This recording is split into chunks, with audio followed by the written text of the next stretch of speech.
What up, though? We are live back. Are we when Drake's not here? What do we call this? The Bell and Blank or Blank and Bell? Or? He was talking about Blank and Bell or something. Yeah, that's dumb. That's dumb. What would you name? What would you name the show? The Midday Show. The Midday. That was Stick was calling it yesterday. Welcome back to the Midday Show. Well, how about midnight during the day? All right. Now, if you're on it, we got to come up with something clever. Some heat. Yeah, midday's kind of like, I get it, right? It makes sense because it is the midday show, but it's kind of like, it's not sexy. There's nothing like appealing about it, you know? Right. What do you got, Art? You got any suggestions? For show names? Yeah. We could call it We Finally Fixed Art's Mic. We could start there. That'd be great, you know? That's a good name. Yeah. All right. Shout out to Alex, Big Al. Wait a minute. Yeah. I'm on this show. I've been teased all morning about this great story. Mm-hmm. Cough it up. It's going to be great, Terry. You'll love it. So last night I put the kids to bed. We put them to bed around 7:30 because, listen, you go down when the sun goes down, and you can start sleeping. Okay, so kids go to bed. Sun went down at like 9. Yeah, thank you. Okay. So, you're welcome. Anyway, I'm laying in bed, and I hear a helicopter over my trailer. And I was like, the feds are coming. Like, I pay my child support. What is happening here? Is this kind of Goodfellas helicopter? Yeah, it was like loud. And so I run out to the living room and I ask the wife, like, what's going on? What's happening? And she was already up to date, but we don't communicate. So I didn't know. So I'm like, what's going on? So there was an incident in Holly where there was a carjacking in Macomb County. And the people, it was a man and a woman, they went from Macomb County to Oakland County and got off at East Holly Road, which is right down the road from my house. So they're in the car, Bonnie and Clyde style. They smash into another vehicle, take off on foot, and go into someone else's house and take over the house. So they hold the two people in the house hostage, okay? They end up letting them go, okay? Those people run, and they hold the house hostage. It's a hostage situation. It's a guy and a girl, okay? Damn. So then, on top of that, right? Do they have a gun? Yeah, come to find out, the two people, the husband and wife that were taken out of their house by these two criminals, run into this camper, okay? There's a guy who's Facebook Living the entire incident. And so for 4 hours, I watched this on Facebook, okay? If you look, there's the state police, there's the house straight ahead, and then the guy said, going live, I-75 from barricaded suspect. Now what ended up happening was, for 4 hours, I'm laying in bed, like CSI Law and Order, like I'm into this story. I can hear the helicopter above my house because it's happening blocks away from my house. So what ends up happening is the male, and I'll put a picture up, the male and the female were in the house. The female decided to surrender. The male did not. So it became a 4-hour standoff with Michigan State Police, Oakland County Police, Holly Police Department, and I mean, I'm not going to say unfortunately, but fortunately the suspect, the male, was quote-unquote taken care of, and he was shot multiple times by police. The police didn't know that he was dead, so for an hour after, they're saying to the guy, his name was William, come out of the house, we know that you're injured, please come out. They end up sending a robot, like, drone car in there that discovered the body, and he was taken out, you know, by medical people, and he was dead. Did you get to see the drone car? This only happened in the hood. I was thinking the same thing. And this what's crazy is, like, in Flint, happens all the time. In Detroit, happens fairly often. Like, this never happens in small little Holly. Like, I was up, and the younger me would have tried to go on the scene. The older me has child support to pay. I got too many kids. I'm not trying to die while covering. But there was gunshots, like, on the Facebook Live that Jake had posted, which I don't know Jake, but shout out to Jake. He's your neighbor. Yeah, he's a couple blocks down the road. You could hear pop, pop, pop, pop, pop, and then the cops answering back, and then that's when the suspect was killed. Let me give you a little piece of advice. When you hear gunshots, don't go toward them. But here's the thing. 21, 22-year-old me, I was like, I would have been in the car, like, down there, hey, it's Art from Woodward Sports, and it probably would have gotten shot. Older me, I'm like, I'm in PJs already, bro. Like, I got too many kids. But it was crazy. It was and if you look at the picture, I mean, let's be honest. They look like outstanding citizens, okay? No, they don't. They look like normal people. He looks like he got some thuggery in him. A little bit. I mean, the face tattoos kind of give it off, or the fact that he's subtracted hair and added tattoos to make himself into a new person. But yeah, the woman surrendered. The male is passed. I feel bad for the owners of the house too, because like their house is all shot up. There's blood, from my understanding, from what the guy said on the Facebook Live. When he took in the neighbors that ran across and got into the house, they were covered in blood. It wasn't their blood, so I'm guessing when the carjackers got into the accident, like, it was nuts, man. It was nuts. So that's how my Tuesday night was. So. Well, that sounds exciting. Yeah, this is the most accurate comment. I wanted to be Jake Gyllenhaal in Nightcrawler. Like, absolutely. That's a dream. That would be awesome. So just Young Art was going out saying, shut this noise up, I'm trying to sleep. No, I want to be like, the ambulance chasers. Like the people, you've got the news, if you've watched Nightcrawler with Jake Gyllenhaal. He's really creepy in that movie, too. Yo, phenomenal movie. He's one of the greatest actors of our generation. But he plays the role of, like, entrepreneur cameraman. What are you laughing about? Stick me in the face. I felt that, too, by the way. When you said the greatest actor, one of the greatest actors of our generation. Have you not watched Brothers, Prisoner? Like, what, you're laughing? How dare you? Maybe I catch up on those movies, honestly. Yeah. Jarhead. What an exciting story. Yeah. I'm curious about this robo-car. Yeah, it was like a robot drone thing that they sent in, and then they saw that he was, oh shit, he's dead. And I think those things have cameras on them, so a human being won't go in there and get shot up. Yeah. They shoot up the robot, that's all right. Oh, hang on, real quick, breaking news. Since my camera's working, plan to be interrupted, breaking news.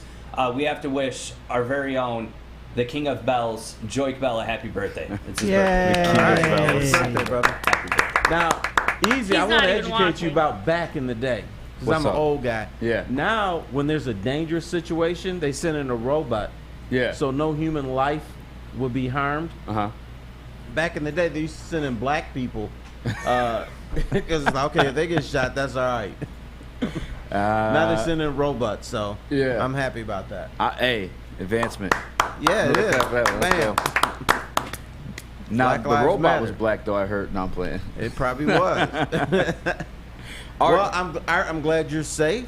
Yeah, I mean, truth be told, like, honestly, I was contemplating. I'm talking to the wife, and I watched the entire 4-hour-long Facebook Live. What time did it end?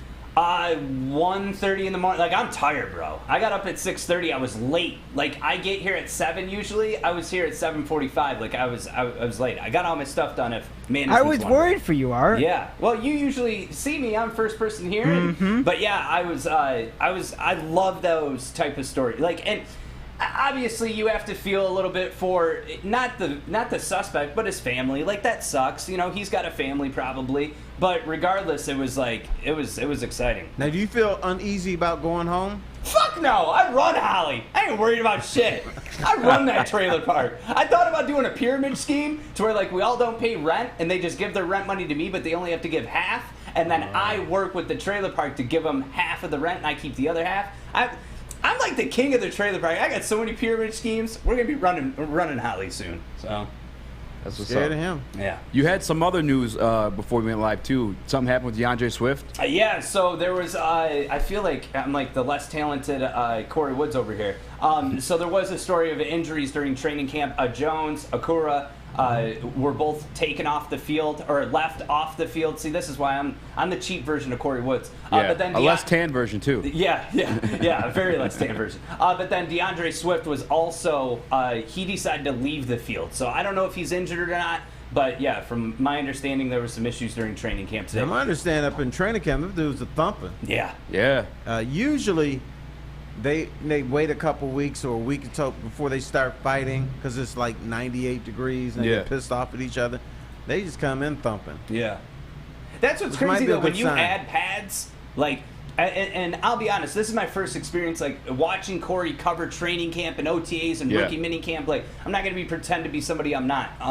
I'm just now getting into like when pads come on, like, it's no joke. They're going at each other. What worries me though is we have all these like future prospects and rookies and everything, and you're hearing about fights, you're hearing about all the action that's happening. I think that's why the fights are happening. You got these young guys trying to prove themselves. You know what I'm saying? So they're ultra competitive. Because there's a lot of spots open on this team right now, especially in that wide receiver room. You know what I'm saying? So you got to fight for every inch you can get. Exactly. Like when you get veteran players, they're like, look, I know I'm making the team. Yep. And then if some young buck tries to to show us his oats. Yeah. The veterans just kick his ass, and we don't even see it, and they get rid of him. They put him in like a barrel or something and say, "Get out of here, rookie." When you got a bunch of dudes fighting for position, then it gets a little hairy. Yeah. They are saying that Okura is injured. So. Oh man, that sucks because he was supposed to be promising this year. He didn't do much last year, but there was high hopes. That was the Romeo Quara, right? There's two Quaras actually. Looks. My apologies. It is Julian. Okay. Yeah. That's the less talented Quara. Everyone calm down. No, I'm joking. Okay, it's okay then. Everyone relax. We don't care. Everyone relax. So, yeah. All right. Well, I mean, that still sucks, man. Hopefully he heals up. There's some people in the comment section. I don't know if they got. Someone had mentioned chest pain. So. Okay. But chest pain could be anything. It could be anxiety. It could be broken collarbone. Like it could be broken sternum. I mean, it could be heat issues. Like it's hot out there. It could be, right. Yeah. Well, it's not that hot yet. I mean, it gets hot and humid. Those are the days that are real tough at training camp. And they got these barrels of ice water that players sit in. When it gets that hot, yeah, and that's when you see all the fights and battles and I hate you and I'm going to kill you next time I see you, that kind of stuff. Who do you think? I guess we'll get to it when we come back. Do we got to do a read art or? Yeah, if you could tell us, it's not too hot in here thanks to the great people at Northwestern Tech. Absolutely, and you can start a new career in an industry that's always essential, the heating and cooling industry. Learn more by visiting northwesterntech.edu. Tony is a third-generation logger that has a simple, practical approach to life and work. That's why his Coast DX342 knife is perfect for him. The stainless steel blade is rust-resistant and made for all-weather use. And the double roll-lock safety ensures that it will never inadvertently close when he doesn't want it to. That's why Coast is trusted tough. Welcome back to the Midday Show. We need some way sexier than that, man. I'm sorry. Why don't we call it the Big Sexy Show since you're on here? The Big Sexy Show? Yeah, but you're not as big as me, so it's like... It's all about you today. Bald and beautiful. That's it. There we go. They got... they have a hair care product called Bald and Bold. Bald and Bold? Yeah, you put it on your bald head and it's supposed to make it clean looking. Do you use it? No, I don't. Oh. I saw it. I used it a couple times, but it didn't do anything. I thought about getting some stuff like that, but I'm just use cocoa butter. I feel like that's just like everyone uses it. It works for everything. It heals scars. You know what I'm saying? It makes it shiny. Yeah, my grandmother used to put cocoa butter on everything. On everything. If you hurt skinned your knee or something, it's cocoa butter. Yeah. Sunburn, cocoa butter. Isn't that crazy? And used to cook with cocoa butter. Really? I think. No, I think that's coconut oil. Oh, coconut oil? Fried chicken with cocoa butter. What? Hey, that'd be some good ass smelling fried chicken though, I'm not gonna lie. Dude, the best fried chicken I ever saw was at Greenfield Village. They were cooking on an open fire with one of those black skillets. Yeah. If you hit somebody with that skillet, you kill them. Yeah. We don't have those skillets anymore. I got one. You got one? I've got a giant one, yeah, and we keep it in the oven to clean it because it's so big and you can't. It's like an iron cast skillet. It's the old Flintstone thumper. That's how you took over Holly with You can the big fry black chicken skillet. in it, and also you can make cornbread in it. Yeah. Yeah. Cornbread's one of those things real hit or miss, for me at least. It's either really, really good or it's fucking awful. Right. No, that's true. I like the sweet kind. It got a little sweetness in it. Mm-hmm. That's the one I'm Have you had the white cornbread? That's the sweet kind? No, I thought the sweet was the yellow. I don't know. I thought you meant white as in no offense to Art Kennedy, but No. Not white people cornbread. Okay. White corn. It's actually white. Oh yeah, I didn't know that. No. They have white cornbread and yellow cornbread. White cornbread is just oatmeal. They just ball up oatmeal. No flavoring. No, it's actually good. Yeah. It can be sweet, but it can also be. I don't know. It's not unsweet. They have unsweetened and sweetened white cornbread. Like sweeter. Art, were you able to pull that the audio from Dan Campbell? I'm still working on it. I just got it from Kennedy. What we can cover in the meantime, if you guys want to discuss Dwayne Casey and him talking about Cunningham and Hayes. Oh yeah, we didn't get to talk to you since the draft. That's right. I haven't been here since the draft, I guess. Yeah. You guess? Yeah, I guess. Look, Cade Cunningham is either a guy that wants to identify with Detroit, or he's bumping us all upside the head. He studied Detroit. He knows if he shows that he wants to be part of the community, that pretends to love people, love the community, then he's going to be embraced. You think he studied the tape of Matthew Stafford? Is that what you're saying? No, he didn't do that. He didn't talk about going to Greek block or anything like that. But I think really what's happening here is you are seeing the marriage of a community and a superstar, Cade Cunningham, and the Detroit community. Here's what Detroiters want. They not only want their athletes to be great athletes and bring championships, but they want to be loved. They like it when a guy comes in there and says, you know what? I love you. I love the community. I put my buffs on. So we good. Yeah. Do you own a pair of buffs? I have to ask. I don't. Honestly, me neither. I bought a fake pair one time. They broke on the way here. Shout out to Alibaba. The little $10 ones that they have? Yeah. Yeah. I bought some fake ones. I ain't going to lie. But no, it's smart. And I understand what you're saying, too. Because remember, Stanley Johnson did the same thing. When he got drafted, his first thing came out of his mouth was Detroit versus everybody. And we thought he was the next, he's going to be great. What was the difference, though? Cade's number 1 overall. Stanley Johnson couldn't play. Exactly. Storm back in the second half. And Stanley Johnson used to talk so much shit. I can do this. I can do this. I'm gonna be great in the league. I went to summer league, and I don't like to pass judgment on people, but I got to see him play, and after 3 games, I'm like, this brother can't play. Oh no. He's being manhandled. He can't get to the hole. He can't shoot, and so I wanted to say, this dude can't play, but I'm philosophically opposed to looking at a new basketball player and just seeing him in summer league and just dismissing him. Yeah. You need to give him more time. Maybe he was having a bad week or whatever, but I thought the dude couldn't play. No, I understand. What are your feelings on Cade? Because I know you spoke to a scouting friend who was really high in him, but you personally, do you believe in him? I didn't believe in him in December. I saw as a guy with potential. He was a great player, but to me, in December when I saw him play, he wasn't great. Yeah. He was a very good player. I didn't view him as a number 1 pick, but as time went on, I'm like, okay, this dude can play. He can do a lot of things. Cade Cunningham does something that a lot of players don't want to do. Sure. Yeah, during the course of a game, he can be dominant. He sets his teammates up. One of the problems, and maybe I should have seen this, those brothers at Oklahoma State couldn't play. Facts. He didn't have a squad. Amen.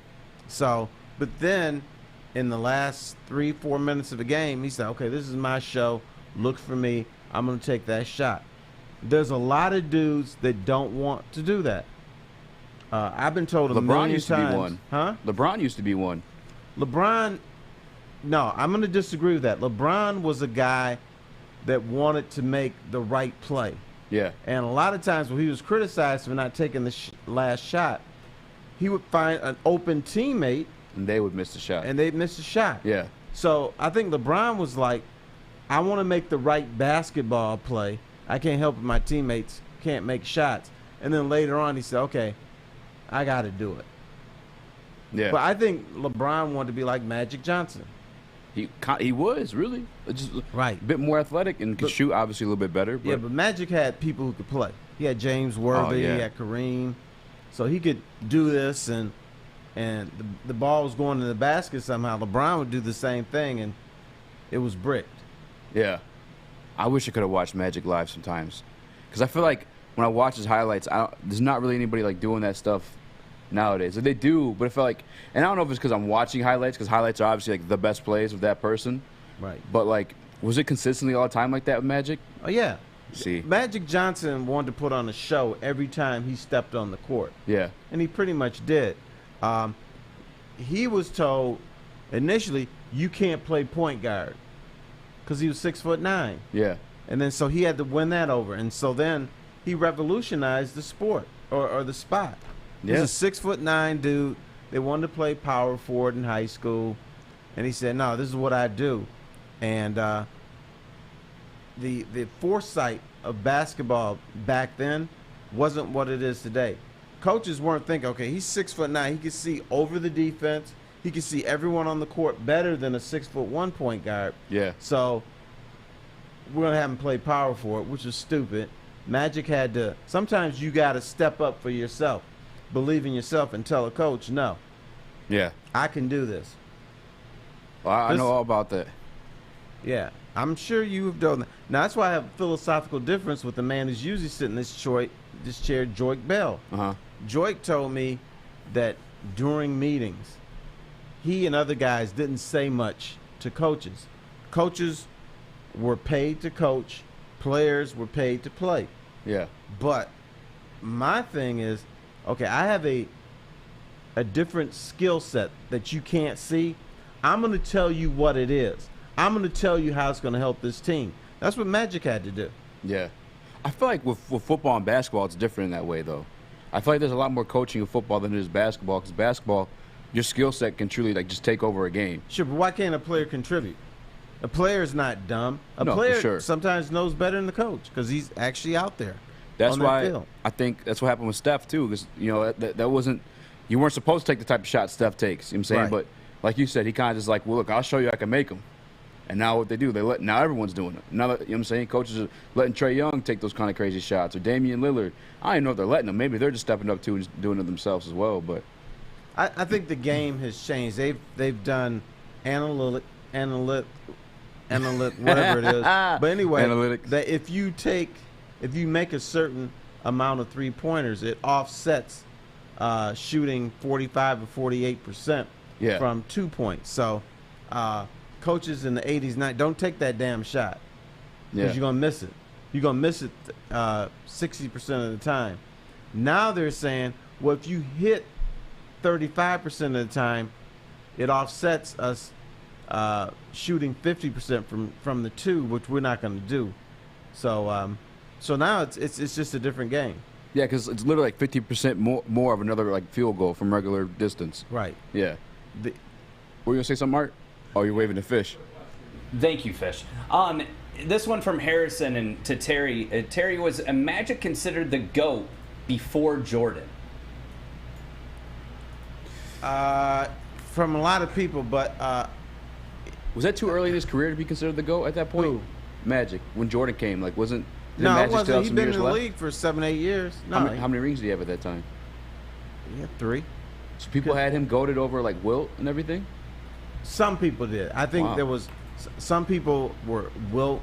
Some people Bill Russell. You had the Oscar Robertson people. So you had all these people. This to go. No, that's the GOAT. Magic's the GOAT. And then Jordan came along and said, nah, he is. Yeah. But you still got some old school guys who say, well, Bill Russell is because he had more rings. But I thought back then, and I get in trouble with the really old people, that was the stone age of basketball back then, when the Boston Celtics were dominating. The games weren't even broadcasted on TV. It blows my mind. They had doubleheaders. What? Yeah, played doubleheaders, tape delay on TV. You could see the game. You could see the Tuesday night game Wednesday night. Or the Saturday game Monday, whenever they felt like dumping it on the air. Now, you know how like the GOAT conversations like heavily like debated now or criticized? Like people, LeBron's LeBron, and he gets criticisms for like, some of the crazy stuff he does. But when people were saying that about Magic, was he as criticized as like LeBron is today? No, because we didn't have social media back then. Social That's what I media figured. drives a lot of stuff. It does.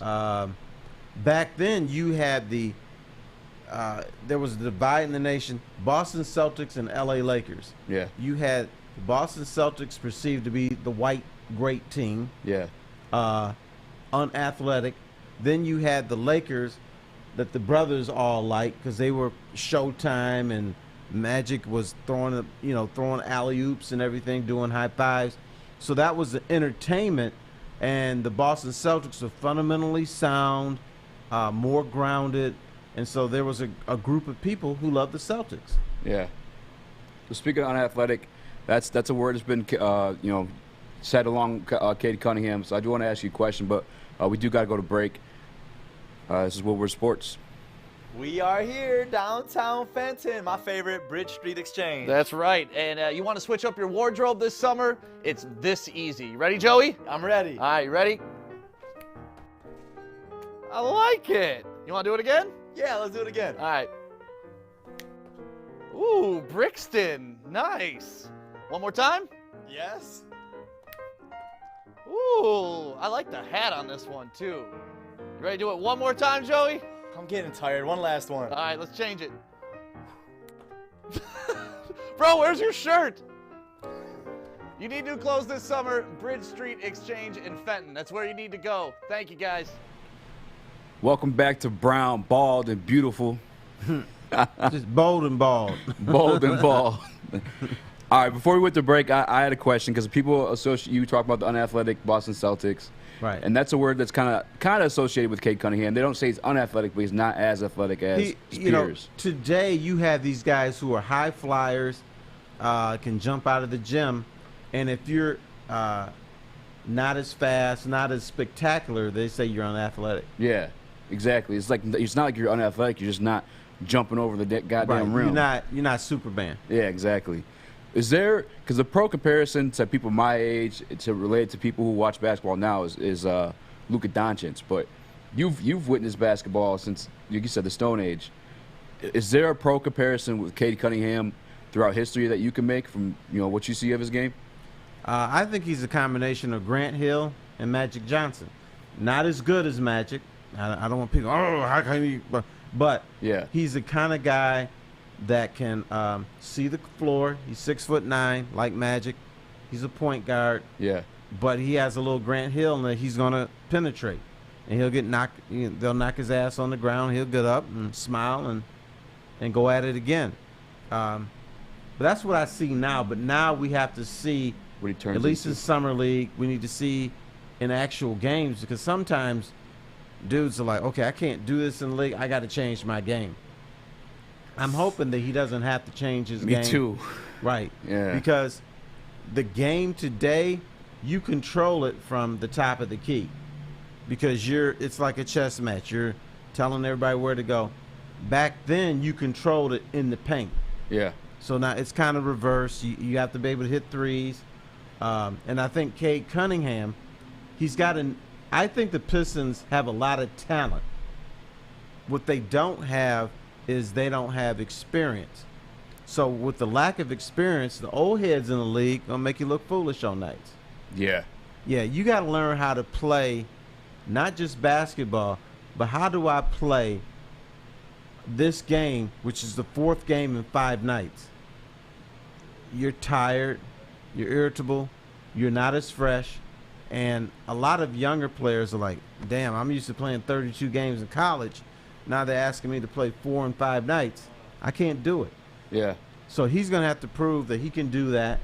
He can still have a similar level of basketball prowess.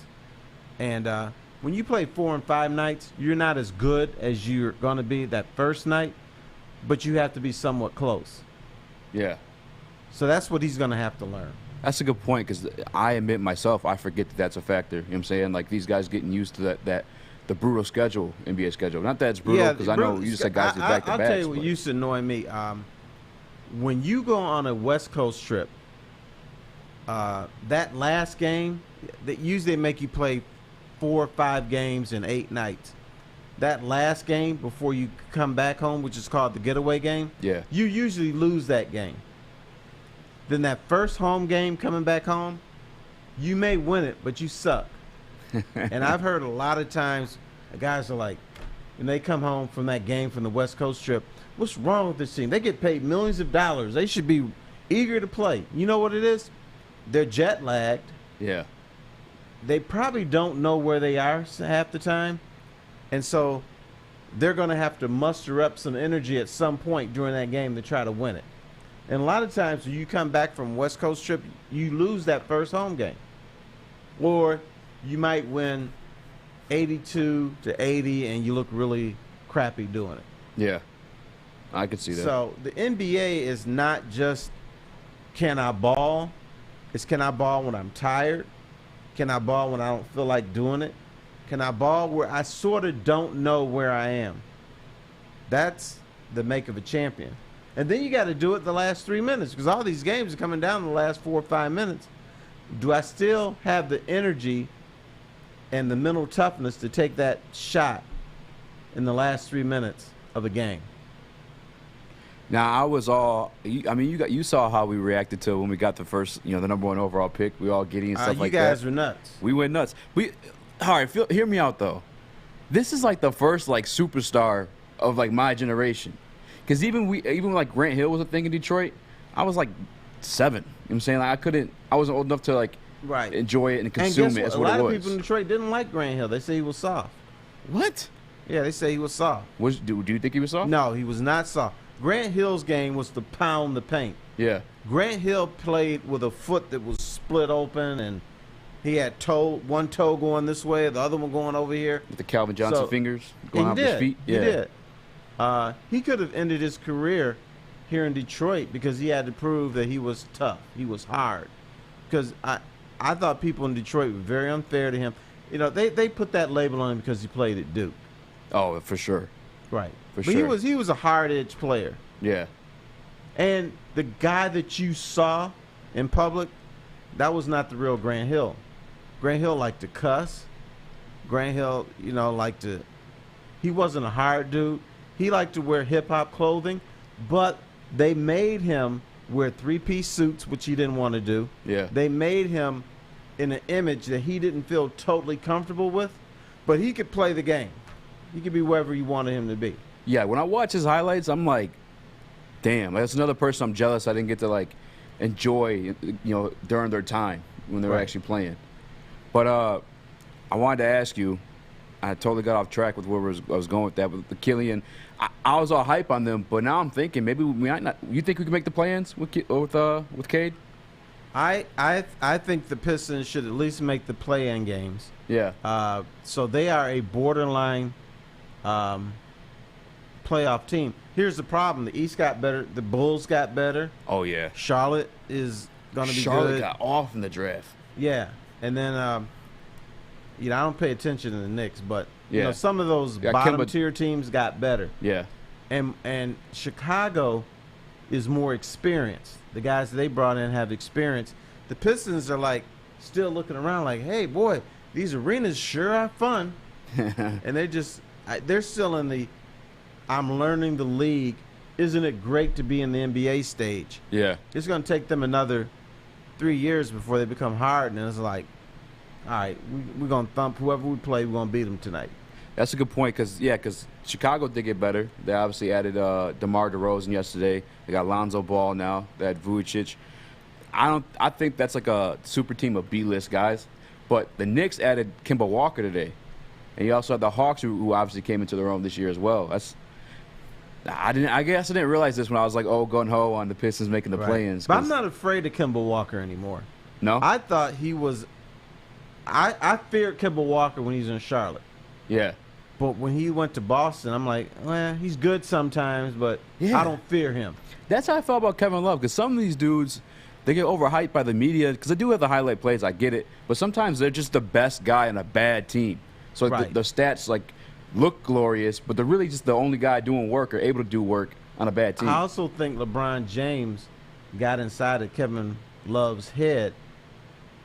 And we told him to fit his role? He didn't feel like he was a god anymore. Yeah. Because LeBron kind of took him apart. And I don't think Kevin Love enjoyed playing on that team. And he knew he was going to have to take a back seat, but, they didn't have to dog the guy the way they did. He just struggles mentally, it seems like, overall. Yeah. A lot of people in the comments are talking about Grant Hill, and obviously, some would say the iconic teal jerseys. I was just looking on eBay. Looks like $50, $60. You could get your very own. It's a custom remake. Yeah. And it's not even like the reissue. It's like, from a factory in China or something. But so $50. They say that uniform is $50. People want the teal to come back. All right, here's what I say. You can take that teal and shove it up your ass. Come on, Uncle T. I don't like it. Why? I didn't like because that's not Pistons. Teal is a soft color. All right, but it look cool. It looks nice though. No, it don't. It looks swaggy. on Look at the everyone's stupid skin little tone. horse's It's such head a cute color. with It flames looks don't coming say out cute. of It's the not helping the tailpipe. argument. Such a cute Yeah, it's not color. helping the It looks argument, so good Kennedy. on everyone, Goddamn. though. It looks so good on everyone, but I Kennedy. don't like the like horse head on it. You don't wear a uniform to look cute. You wear I a do. uniform. That's what. Yeah, I wear be it to look hard. good. Not them. Yeah, Let me Easy wear it. likes to look cute. He's over here calling soft, and he's like, "Yeah, they're cute." I'm like, "You're not helping the damn hard." They're hard as fuck, bro. Like those uniforms are sick. That's what I meant Bro, to don't say. fuck with that guy. He's wearing teal. Exactly. He on one today. Teal should be in the 50% off rack. Okay. I almost wore Well, teal you shirt wear today. I'm pink glad I did it. sometimes, don't you, T-Foss? Yeah, not every day. And that's a It's hard not my color. uniform. But see, when you look at here, and obviously this image has been chopped a little bit. It's kind of a darker version of the teal, but I kind That's of a like. sweat. I like the darker version. Like it's to me, Terry. It kind of goes to what you're saying. It's not like a teal color. It's like almost like a navy blue. It's not navy blue. That's navy blue. What are you No, talking navy about? blue is darker than that. But what's happened Colorblind. is people are sweating, and so it looks darker. Now, with the stupid horse's head, it looks like they should be the Detroit chess pieces. How dare Does it you? look like? Yeah, I don't You're like breaking the my horse heart, head. Uncle T. No. It looks like a chess piece. They're not bad. It's on fire though. It's Chess not pieces bad. aren't on fire.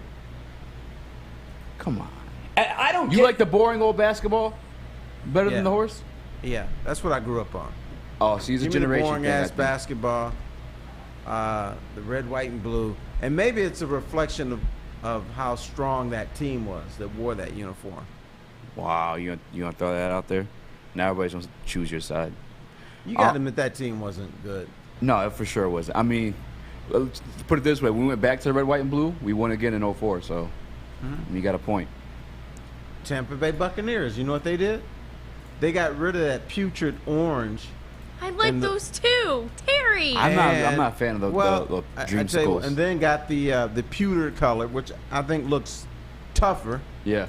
and they won a Super Bowl. I'm Yeah. telling you right now, though, these ones were dope. That's dope to me. I like the red. And the only thing is like Pistons and horses. Like I get what you're saying, Terry. It's kind of doesn't. But that's a dope jersey. You wouldn't wear that, Terry? No, I wouldn't wear it. I don't like dare that you. one either. It's got the red. You like red? The red looks better. Yeah. Red looks better. But would I wear it? No. All right. Well, when we get back, the Pistons are making some changes, some design changes to the court, and we're gonna take a look at when we get back from a commercial break. Welcome to the Call Sam Chopper Shop, where you can win a custom-built chopper while helping our veterans at the same time. Watch as the Bad Pig Custom team turns this bike into a one-of-a-kind classic chopper. And when it's finished, we'll be donating the bike to Volunteers of America Michigan to raffle off in support of our vets. A great cause to give back to those who've given so much. Watch for Call Sam Chopper Shop episodes on our social media channels and get your raffle ticket today at callsam.com/chopper shop. Art said someone in the comment section suggested all 4 teams wear Honolulu blue. I said, oh, hell no. No, hell no. In fact, I had a conversation with Bill Ford Jr. when he was associated with the Lions. And I said, here's what I would do. I think you guys should get rid of Honolulu blue and silver. And he said, well, I love Honolulu blue. And I'm like, why? He said, oh, I think it's that kind of color and everything. So I told the Lions they should get rid of it. But they're keeping it. Yeah. Well, in favor of what, though? Like, what were you suggesting in place? It could be anything. It could be pink, it could Teal? be purple, teal. I go for teal. Why not instead of doing the white and Honolulu blue, which is I just don't think it looks tough. Why don't we do black jerseys and then dark gray like we had before? Like that's so much tougher. They're coming back. Yeah. After this year, I think they're like able to like change them up again. I think Dan Campbell. You know what my favorite bringing back Lion the black uniform ones. is? It's the throwbacks with the silver helmet, Yeah. darker blue, high socks. I think Just they the look plain sweet. pants. That's another Plain pants. boring one. Damn, Uncle T. Dude, yeah, This is what you grew up on. I see. It's nostalgic. No, it's not. It's not what I grew up on. No. I just like the way it looks. Oh. They just throw it in now and then. See, but you're like swaggy. Like you dress nice. So I'm actually like surprised to hear you like these boring ass like uniforms and logos. Well, I was told, for instance, when the Toronto Raptors had the Dino the dinosaur, whatever it was, that stupid dinosaur on their jersey. Yeah. I was told that uniform is not for you. It's for a guy 23, 24, 25, 18, 17, because they're the ones buying the jerseys. Yeah. I don't buy jerseys. If I do buy a jersey, I hang it up on the wall.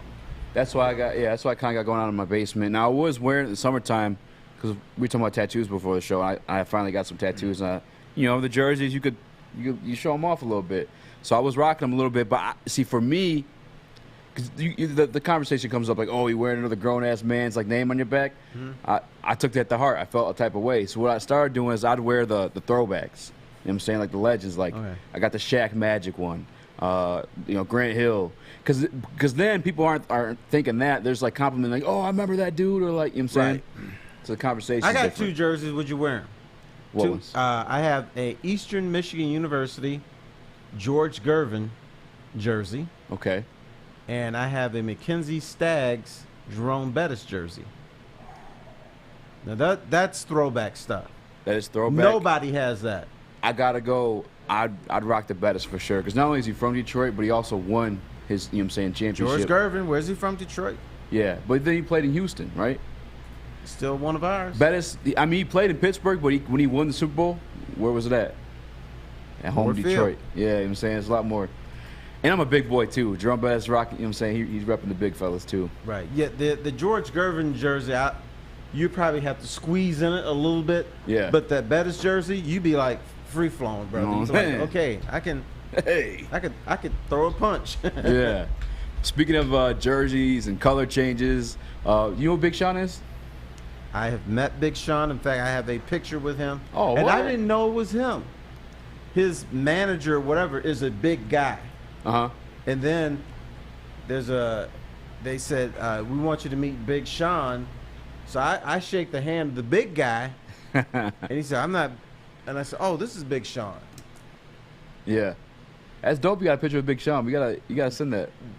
Why are all these big guys in rap called Lil something? And the little dudes called Big guys. The little guys are Big something. Hey, Terry, it goes along with where the genre's going because they're also no longer rapping anymore. They're like, it's all fucking mumbling and over auto-tune. It's fucking terrible. But back to the topic at hand, the lecture at hand. Changes are being made to Detroit Pistons thanks to Big Sean. That's going to be one of the new logo designs for the LCA Pistons basketball court. Now, what do you think of that blue and that design? I like the color scheme. I like the fact that it's clean. Yeah. The only thing I don't like about that, platinum equity could be smaller. Yeah, but it's going that direction anyway. They put them on the jersey. I understand. I don't even know what that is. What the hell is platinum equity? Tom Gores owns Platinum Equity. Okay. It's a company that basically mortgages or something? Buys businesses, sometimes closes them, but rearranges them. Okay. And reorganizes them. I like that one. I like that. I like the 313. But you know sweet. what? This court looks clean. And here's where we probably all differ. I differ with all the young people. I hate the courts that are too busy. Yeah. Have is this one too busy for you? Because that's the other design they're talking about going to. It's a clean court. Yeah. Like they put crap in the key like fire and all. I'm like, too how much can going you on. focus on a free throw when you're looking at the that court? I like this court. It's a good clean. And yeah, I tell you what, I like the little basketball that's surrounding the court. The D up. I like that too. You still have that? I think that's real clever. No, that's exactly what I noticed too. Yeah, and it's different. What do you call them? I don't know. Accents, I guess, to the court, to the blue, the red. Right. It looks nice. It's not the flaming horse. It's your boring basketball, but it'll do. It'll do. You can take that flaming horse and burn it. As far as He's already burning. He'll take it like a champ. But I mean, burn him to smithereens so we never have to see him again. Jerseys. I don't care what anybody says. Those are clean jerseys. You wear that jersey? Yeah, I got the Grant Hill one. And the Grant Hill one in the red? I might wear it in red. I might put that on. Okay, we're getting somewhere, Terry. All right. Uncle T getting it bracket, you know what I'm saying? Throw up the blood gang. No, I'm playing. All right, but back to the players actually wearing the jerseys. I wanted to ask you something. So your pro comparison for Killian, I'm sorry, I keep saying Killian Cade. It's kind of similar, but your pro comparisons were Grant Hill and Magic? Combination, right. So ball handlers, right? Right. Killian, who already exists on the team, is another ball handler. In my opinion, do you think those guys can coexist? They can. When you look at the NBA today, you got to have several ball handlers. This is not your grandfather's NBA where you had a point guard, a shooting guard, and a three who could score. Yeah. You got guys, it's positionless basketball. You got to have a couple guys that can handle the rock. Today, it's just different now. So, yeah, they can coexist. Killian Hayes has got to, what he needs to do, he needs that mindset of, I can score, so I'm going to score. And I think that's going to help him with Cade Cunningham. Cade Cunningham is going to pick his spots. Okay, I'm going to dominate offensively. I'm going to dominate by making my teammates better. I'm going to dominate on defense. So there is a place for Killian Hayes if he said, okay, I'm a baller. Okay, this is my moment. I'm going to shoot. Yeah. I'm going to penetrate. I'm going to dog this guy who's trying to defend me. If he's still playing that little pity-pat game like, okay, I'm going to pass the ball around and not look for my shot, then that's not going to work. But with Cade Cunningham, Killian Hayes should be free to do whatever he wants. Yeah, he doesn't have to look for his shots. It's going to be there. Yeah. Well, that's what I mean. Like his role would be, getting open. All right, can you play those highlights again real quick? I want to see how many of those threes and shots are coming off of passes and stuff like that, too, because he was expected to be the ball handler. So I want to see because people say by the numbers he's good, catching the screen off-ball screens and shooting off the, okay, there's another three off a pass. So, hey, hopefully you're right, man. I mean, I think you are watching these highlights now. Right. But if that's a mindset. That's and true. Sometimes he would have it and sometimes he wouldn't. Yeah. But you see, I think with what you said, though, he was too concerned with setting other guys up and, like, playing that role. Right. And helping everybody else excel that he got away from that. But that's a great point. I think with Cade, he will be able to do that. And we'll talk about that more when we get back. Woodward Sports. Do we got to read? I see you holding up paper, Art. I'm sorry. My bookie. All right, my bookie. If you are a Detroit line slappy like my good friend Art in the producer booth, then you want you to make some good money because they are the betting underdogs in plenty of matchups. In fact, I think Vegas has them only win like 3 games this year. Make sure you seal your bets at mybookie.ag and use the promo code Woodward to match yourself up to 50% deposit. And when we get back, Terry and I will talk some more Pistons. If you guys want us to talk some Lions, make sure you comment down below in the chat. If you are in the chat, make sure you hit that like button too. Woodward Sports.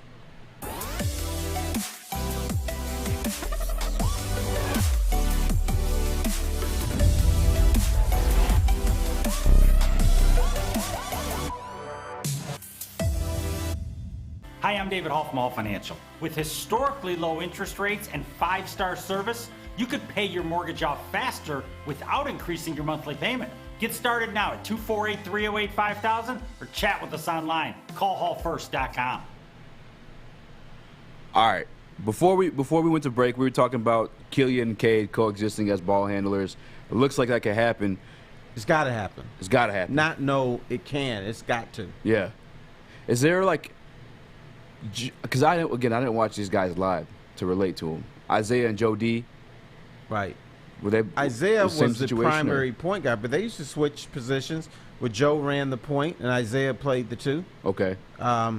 So they would give people a different look, and Isaiah would be rolling off screens.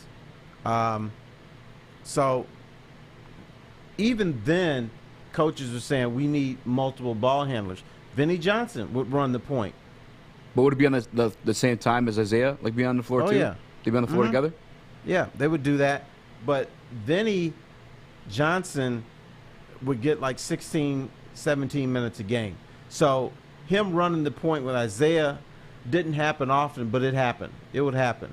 And but because primarily Isaiah was taught to set up teammates, get your points, and try to play defense. But back then, the better teams ran 3-guard offenses. You had Vinny Johnson, Dumars, and Isaiah. Milwaukee had 3 guards. How tall was Vinny? Vinny's 6'1". Damn, so Joe D was playing. Well, I guess guys were lines were smaller back then too, weren't they? Yeah. Yeah. You had a 6'9" point guard. His name was Magic Johnson. And that was it. But once again, coaches, if you were 6'5" or taller, you're not playing the point. It was that mentality back then. Now today, you got these guys from Europe who want to play small forward or big guard who's 6'9". So coaches are allowing them to play the guard position. Because if you can handle the rock, I don't care if you're 6'1" or 6'9", you're going to play guard for me. Mm-hmm. And we're going to have a bigger lineup. But back then, there was probably guys that could play the guard position at 6'6", 6'5". Charles Barkley could probably play guard. That's another one of them dudes I just didn't get to watch. Yeah, but he was listed as 6'6". He was actually 6'4.5", and they probably should have let him play guard. Charles Barkley was 6'4.5"? Yeah, he was not 6'6". Playing power forward? Yes. That's insane. That's how strong he was. And then not only playing power forward, but he go to get some 6'8" dude and dominate. Yeah. Snatch the rebound from him. You know, now we see Charles as the funny fat guy, but Charles was a bitch, man, when he played. I mean, and I mean that in the toughest way. He was hard to guard, had fun on the court. He had a good time on it. In fact, I have a Charles Barkley story. One time I interviewed Charles Barkley here at the Palace, and he said, next time you're in Philadelphia, come by before the game and say hi. Well, what happened was Bill Laimbeer got injured, and so I couldn't go into the Philadelphia locker room. And during the game, the ball, they put the media on the baseline in Philadelphia, so the ball came to me, and I caught it, and I threw it to Charles, and he said, hey, man, I thought you were going to come see me before the game. I said, well, I couldn't because Bill Laimbeer got injured, and so I had to work on the story. And he said, I should have figured that asshole had something to do with it. So, but we ended up talking for like 30 seconds, and the ref started blowing the whistle, said, Charles, we got to play. And he said, I got something else to do. So then he started playing, and he lit up the Pistons. But he was hilarious. I feel like you two would get along, actually. Oh, yeah. I feel like you guys' personalities cause some trouble, too. Big time. I'm a troublemaker. I'm not afraid of that. Hey, it is what it is sometimes. You got to live your truth. Right. It's true. I just wanted to make one more point on the guards. The only reason why it concerns me is like when I think about today's NBA, no teams come to mind for me that have two dominant guards that are each like ball handlers. But if Killian can shoot consistently enough, maybe it's like a Steph and Clay type situation. What are you afraid of? Yeah, but Steph and Clay, I mean, but Clay they don't shoot as consistently as those guys. That's true.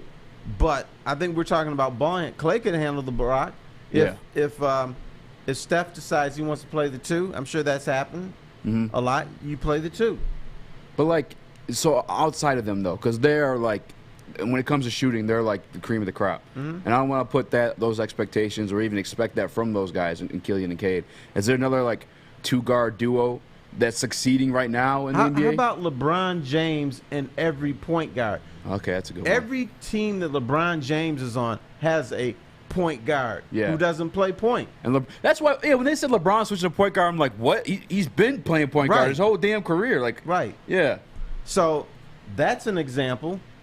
Dwayne Wade, who was a small forward, played the point, and he always had a point guard.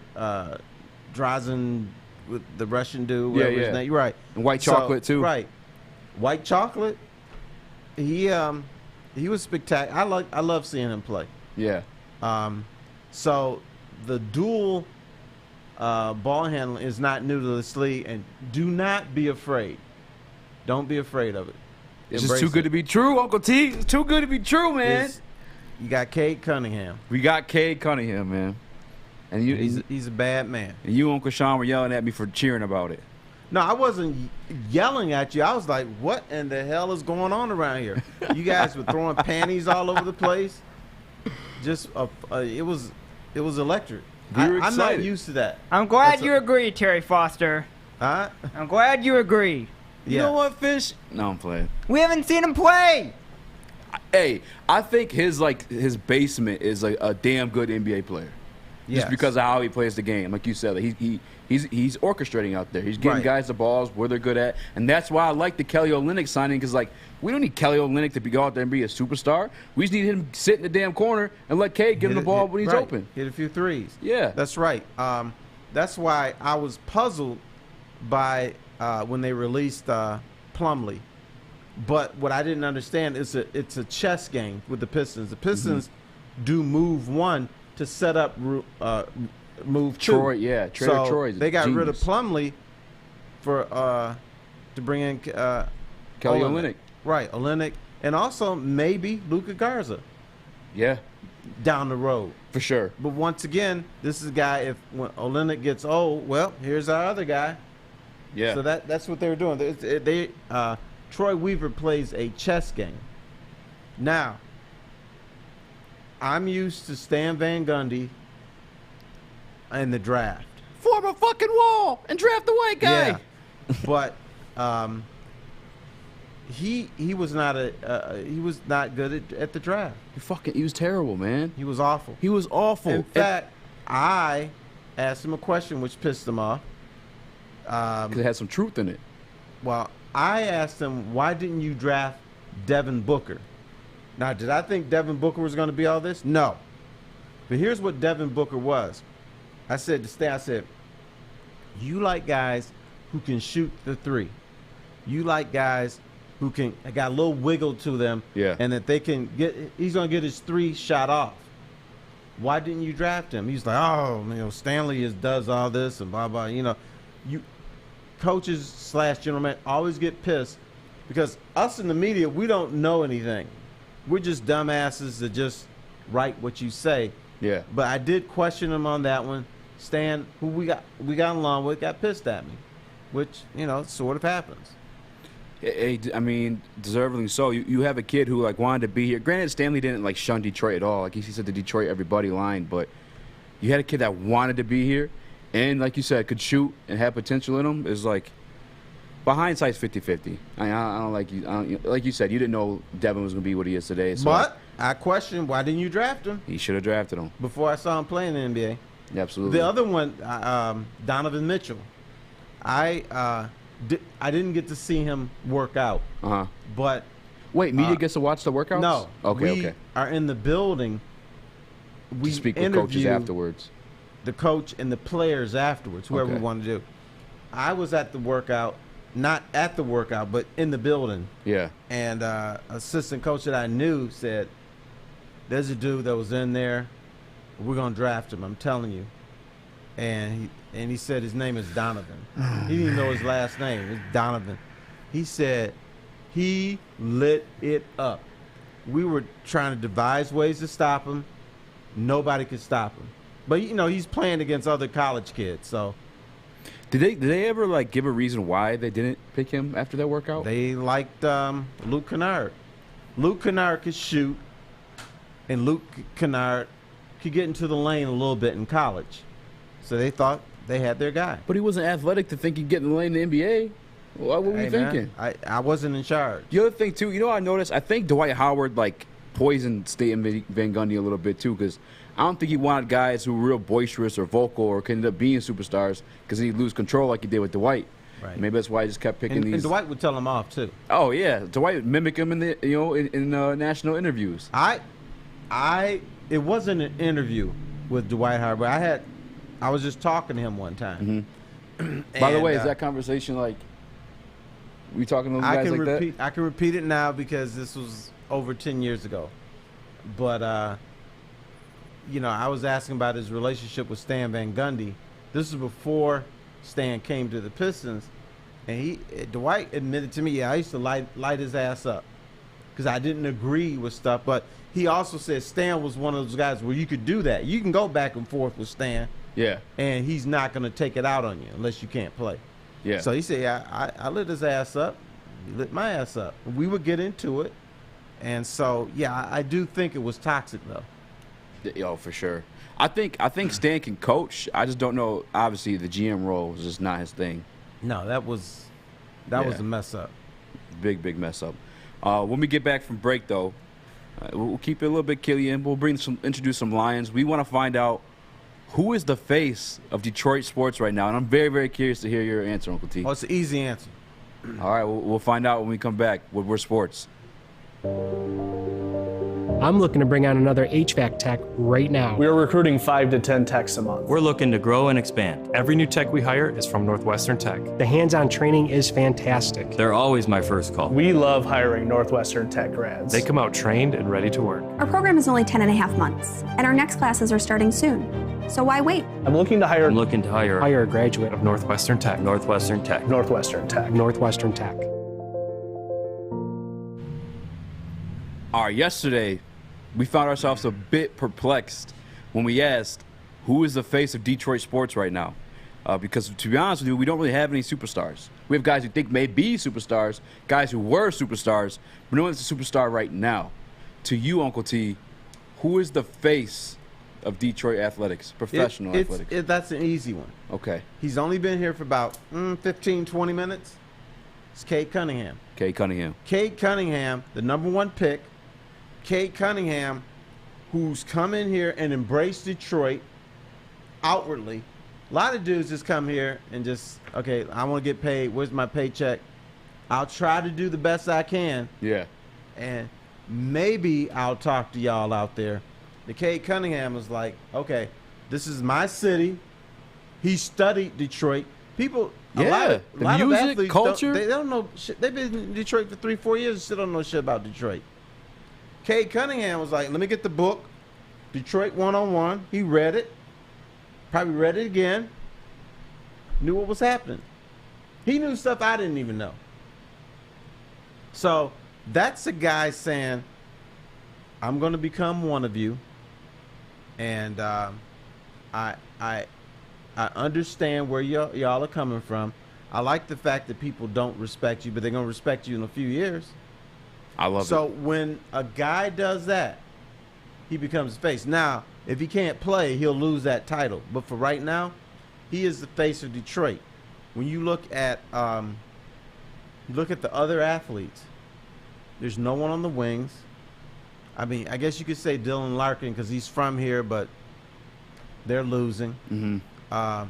The Lions, it was Matthew Stafford. Yeah. He's gone. Jared Even Goff then, he wasn't hasn't like a played big yet. star either. You know? Even then, he wasn't like a big star either because he never really spoke up or spoke true opinions. Right. Yeah. And but he was the face because he's the Lions quarterback. And he wasn't a disaster here. He didn't accomplish what he wanted to and not what people wanted to see him accomplish. But I'm going to attribute that to it's the Detroit Lions. I don't care who you are. It's going to be hard to elevate this team to stardom under the previous regime. I think now they finally got it right. They're finally a real organization, but this organization has been so pathetic. You got a lot to pull onto and try to elevate to a competitive level. You don't take argument, though, or issue with the fact that he hasn't even stepped foot on court yet? No, because you have Miggy. I see in the comment section here. You have Miggy, who's former MVP of his league. Okay, here's Miggy's problem. Miggy has had some problems. He got into the scuffle in Florida. He got into a battle with some kid at a bar in Birmingham. Oh, I didn't know that. And Miggy does not speak fluent English. He's not quoted, for instance, in the media. The media kind of picks and chooses who they're going to make the face of that franchise. Oh, absolutely. So every game back in the day, they go to Brandon Inge because Brandon Inge would get, and they go to Torrey Hunter. They would not go to Miguel Cabrera because they didn't understand Spanish, and sometimes Miggy didn't understand them. So he was quoted few and far between. For instance, right now, what's the biggest story in Detroit? Miggy might hit 500 home runs and 3,000 hits. You know what you don't see?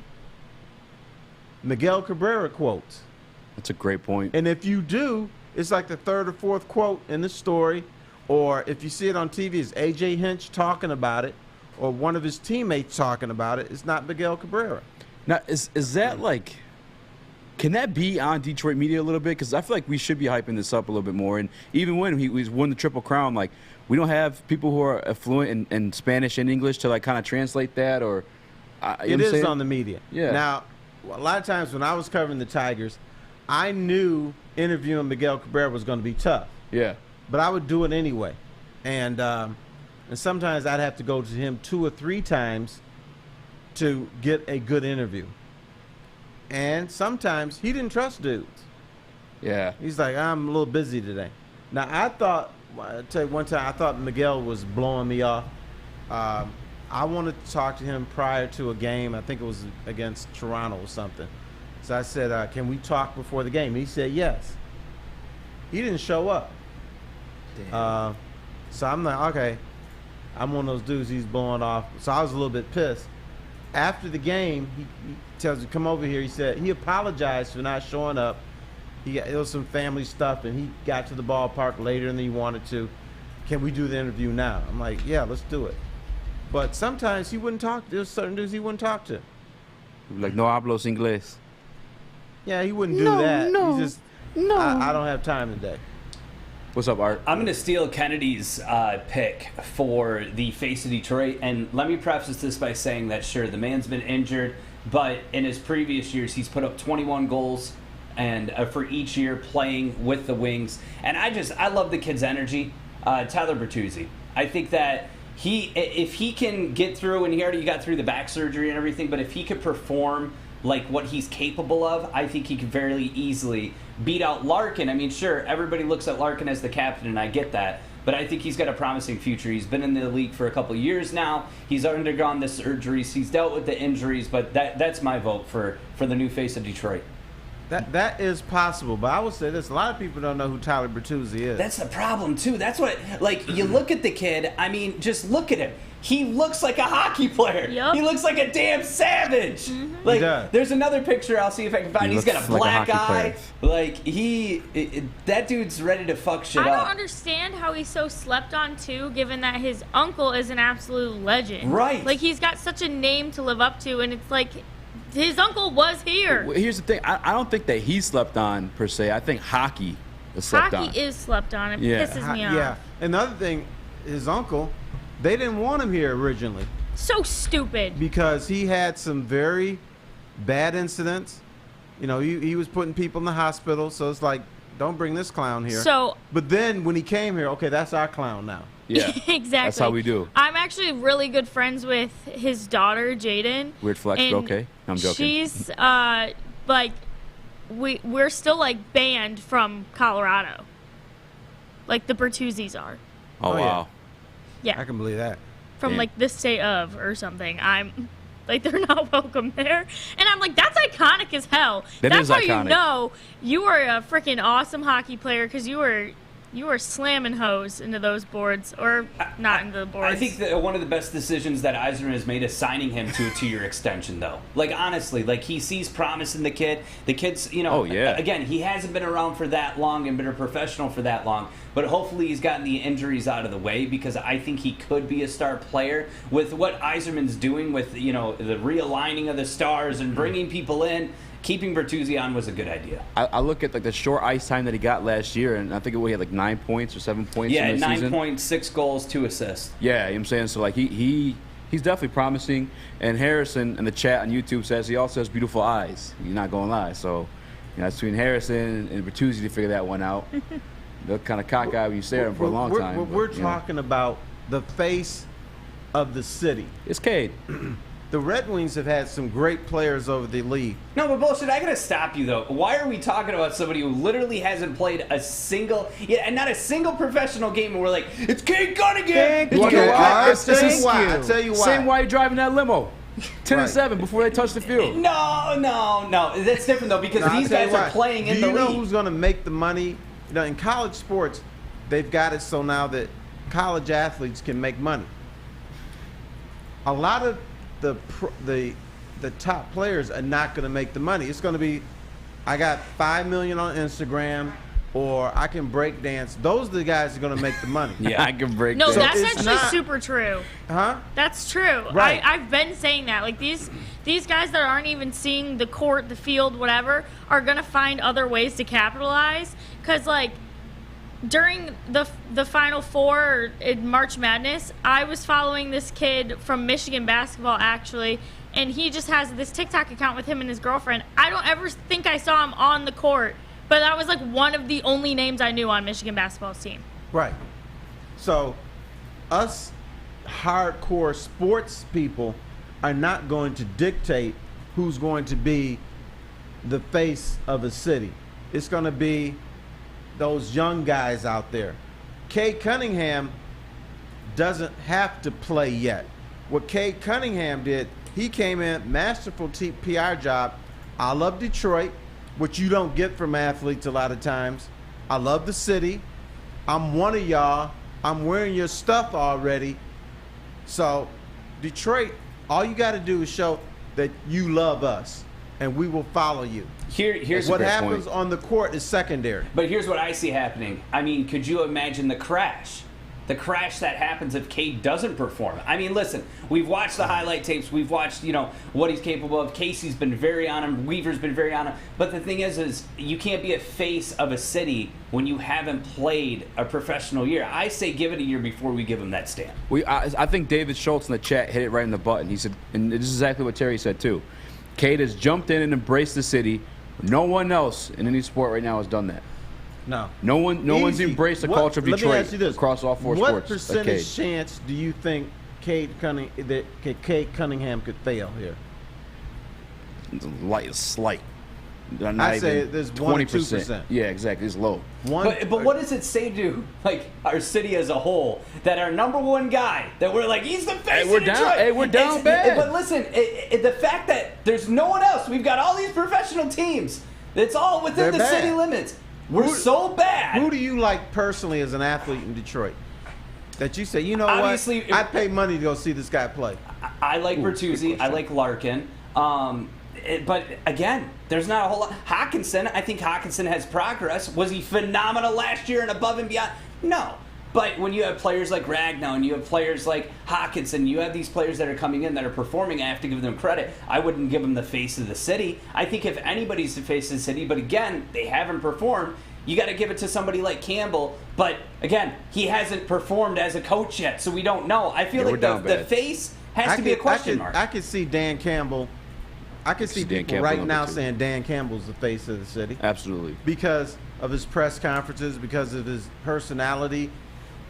He could be. Yeah. But that's like saying to me, oh, give me the world's best kicker award, and I can't fucking kick a 35-yard field goal. But and we don't care about kickers. Whoa. Jack Fox is a good guy. You made all right? that kick. I appreciate that. Blasted through the upright. But here's the thing. When people talk and we haven't seen him perform yet, I'm sorry. I think it's blank right now. It's a question mark. That's not Detroit. That's our new society. That's the way society is. And I tell you what, one of the best hockey players I ever saw play was Nick Lidstrom. And guess what? There was no way he could ever be the face of the city because he was too quiet. Half the people thought his name was Nick Lindstrom. That's what I thought it was. Right. How you say it? What's the proper way? It's Lidstrom. Lidstrom. Lidstrom. And he was a boring guy. But here's the thing. I think you could be a great promoter of a new city that you're coming into. I love that. I'm not discrediting Cade for doing that. To put the buffs on and embrace the city as he has, Big Sean showing him love, I think that's great. But regardless, it's a question mark. We haven't seen him perform yet. I think Terry hit the nail on the head when he said the media chooses. Because it is like when you think of Detroit sports right now, Dan Campbell's one who's always making national headlines. Cade Cunningham, also another guy making national headlines. He's the number one overall pick. It really is who the media is broadcasting to us and pushing in our mouths the same way they do the Cowboys every year, talking about Super Bowl wins and shit. And you gotta like him. You can't look at him and say, so what? Exactly. But if the public likes him, and for the most part, if they produce, Cade Cunningham, under normal circumstances, could not be the face of Detroit yet. The reason he can be, it's also a testament of how bad the other teams are. Yeah.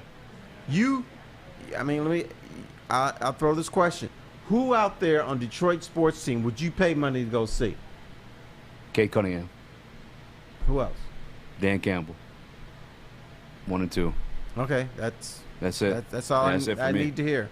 We got people throwing up gang signs all around the studio, so I guess that means we got to go to break. Gang. Gang. When we come back, I want to ask Uncle T, you're rough on my Lions, but I know you're also from the area. I want to know what happened to you as a fan. And we'll get to that after this brief break. Woodward Sports. Welcome to the Call Sam Chopper Shop, where you can win a custom-built chopper while helping our veterans at the same time. Watch as the Bad Pig Custom Team turns this bike into a one-of-a-kind classic chopper. And when it's finished, we'll be donating the bike to Volunteers of America, Michigan to raffle off in support of our vets. A great cause to give back to those who've given so much. Watch for Call Sam Chopper Shop episodes on our social media channels and get your raffle ticket today at callsam.com/chopper shop. You know, I'm sitting here. I'm trying to have a nice conversation with the legend, Terry Foster himself.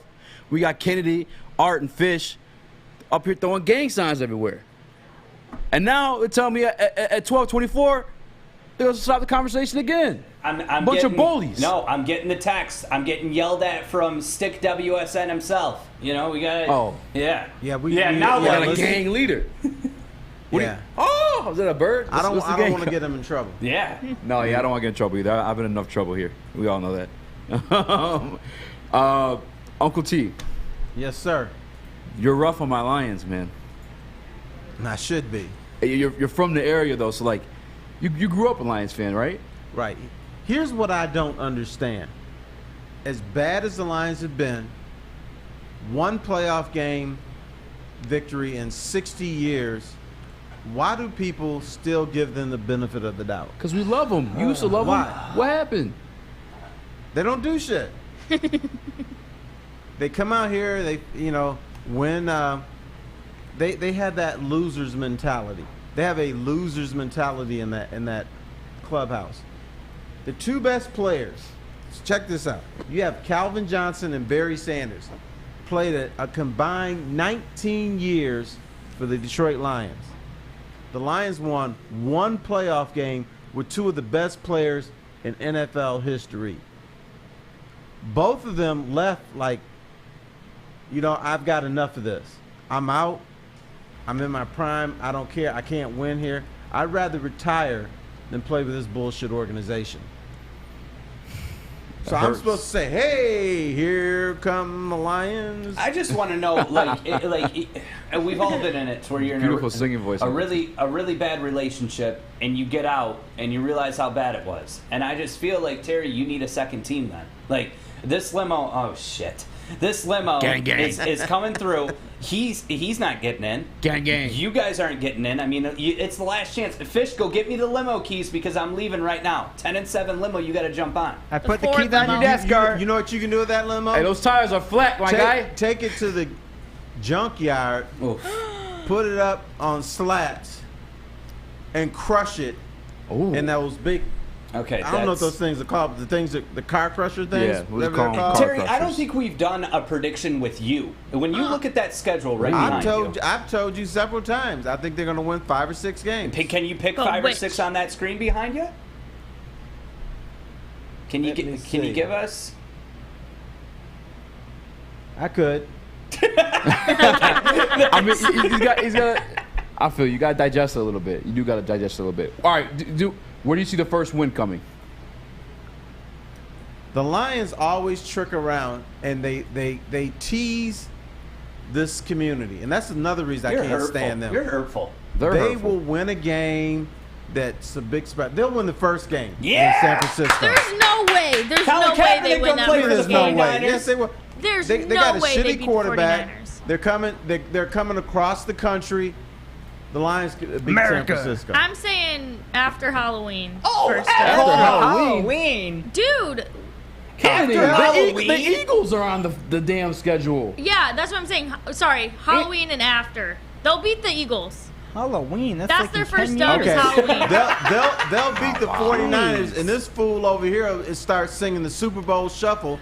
Then they'll lose their next 2 I would or 4. love for us They'll to beat lose the their Niners. next 6 games, And then he said, well, I never said the Lions would finish 10-7. So you're going to say they're going to beat the 49ers, they're going to lose to the Packers, Ravens, Bears, Vikings, Bengals, and Rams. They'll win against the Eagles, so there's 2. Are they beating the Steelers? No. Okay, Browns. No. Bears. Yes. Ooh, so there's 3. Vikings. Yes. Ooh, there's 4. Ooh, Broncos. That's winnable. That's winnable. They got to go out there. They'll lose that one. Drew Lock those interceptions like it's his job. Cardinals. They'll beat the Cardinals. There's 5. Falcons. They'll beat the Falcons. There's 6. Seahawks. No. See how that happens? And Packers. No. If the Packers have something to play for, they'll beat their asses. So there's my 6 right there. God, that's so hurtful. That's so hurtful. I mean, look, I got him at 6 too, Art. If we're No, being here, realistic. okay, in all seriousness, 6 or 7. Let me go through my list, and I'll be serious. I think that they can beat the 49ers, okay? I think that they'll lose to the Packers the first round, okay? They're not going to beat the Ravens. They're going to beat the Bears. They're going to beat the Vikings. They're going to beat the Bengals. That's a winnable game, too. They're going to have a 2-game road winning streak. Yup. They're going to lose to the Rams. I hate to say it. I think they're going to win. Okay.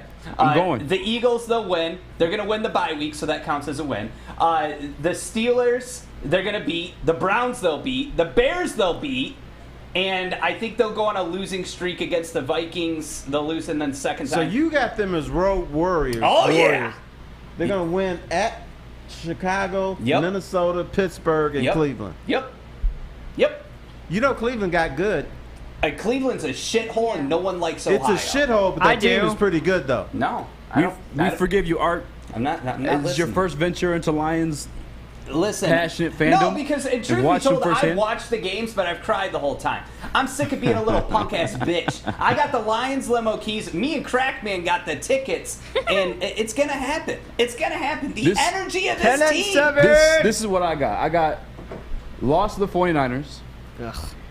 You made a great point, Uncle T, about them coming across the country. Mm-hmm. I do agree with that, but I think they're just overall the offensive genius that Brendan Shanahan is. He's a scary man. Sure. There's another scary man week 2 in Aaron Rodgers. Sure. Week 3, I think the NFL might catch up to Lamar Jackson and what he's limited and capable of doing. They already caught up with him in the playoffs. Exactly. But I'm still going to put an L I feel crazy saying it. You know what I'm saying? I feel too crazy saying they could beat the Ravens. But Bears are beatable, especially if they're starting the season off with Andy Dalton. The Red Rifle, more like a incompetent Red Rocket. The Vikings, Dalvin Cook, that's a bad man. What do you think of Mitch Trubisky? Mitch Trubisky? Sexy. He's gone now. I know. Whoa, what? But He's hot. Mitch Trubisky would kill That's the what Lions. I think about him. I know, man. But, like, I'll blame that on Patricia. You know, that's why Mitch Trubisky got the best of us. The Bengals, I don't understand why people have them beating us. That is really upsetting to me because, like, what have they proven yet? They haven't. They're assuming that they're going to get better. Yeah. And, you know, the Lions aren't good. They don't have a good reputation. So I think they're looking at Bengals, Lions, 2 shitty teams. Somebody's got to win. Let's go with the Bengals. But Bengals not coming in here to win. I'm seeing more gang signs. Okay, but do you think they have a better quarterback than us? Who, Bengals? Yeah. Yeah. So. Well, no. Well, here's the thing. It's not all about the quarterback. You look at Mitch Trubisky. None of us here think he's that good, but he beat us. No, he's not good. Yeah, it's about the team. The Bengals team collectively, they don't got much. That offensive line they didn't address until like later. A lion beats a Bengal any day in a real fight. No, fun fact. Tiger's actually the biggest cat. They're the biggest wild cat. That's baseball, Easy. What are you doing? We're not talking about baseball. Bengals are a tiger. That's a type of tiger. Come on now. It is. But the offensive, those the goddamn gang signs. We'll get to it when we come back. Wilbur Sports. Tony is a third-generation logger that has a simple, practical approach to life and work. That's why his Coast DX342 knife is perfect for him. The stainless steel blade is rust-resistant and made for all-weather use. And the double roll-lock safety ensures that it will never inadvertently close when he doesn't want it to. That's why Coast is trusted tough. Welcome back. I believe I was making an argument for the Lions beating the Bengals before we left. They'll beat the Bengals.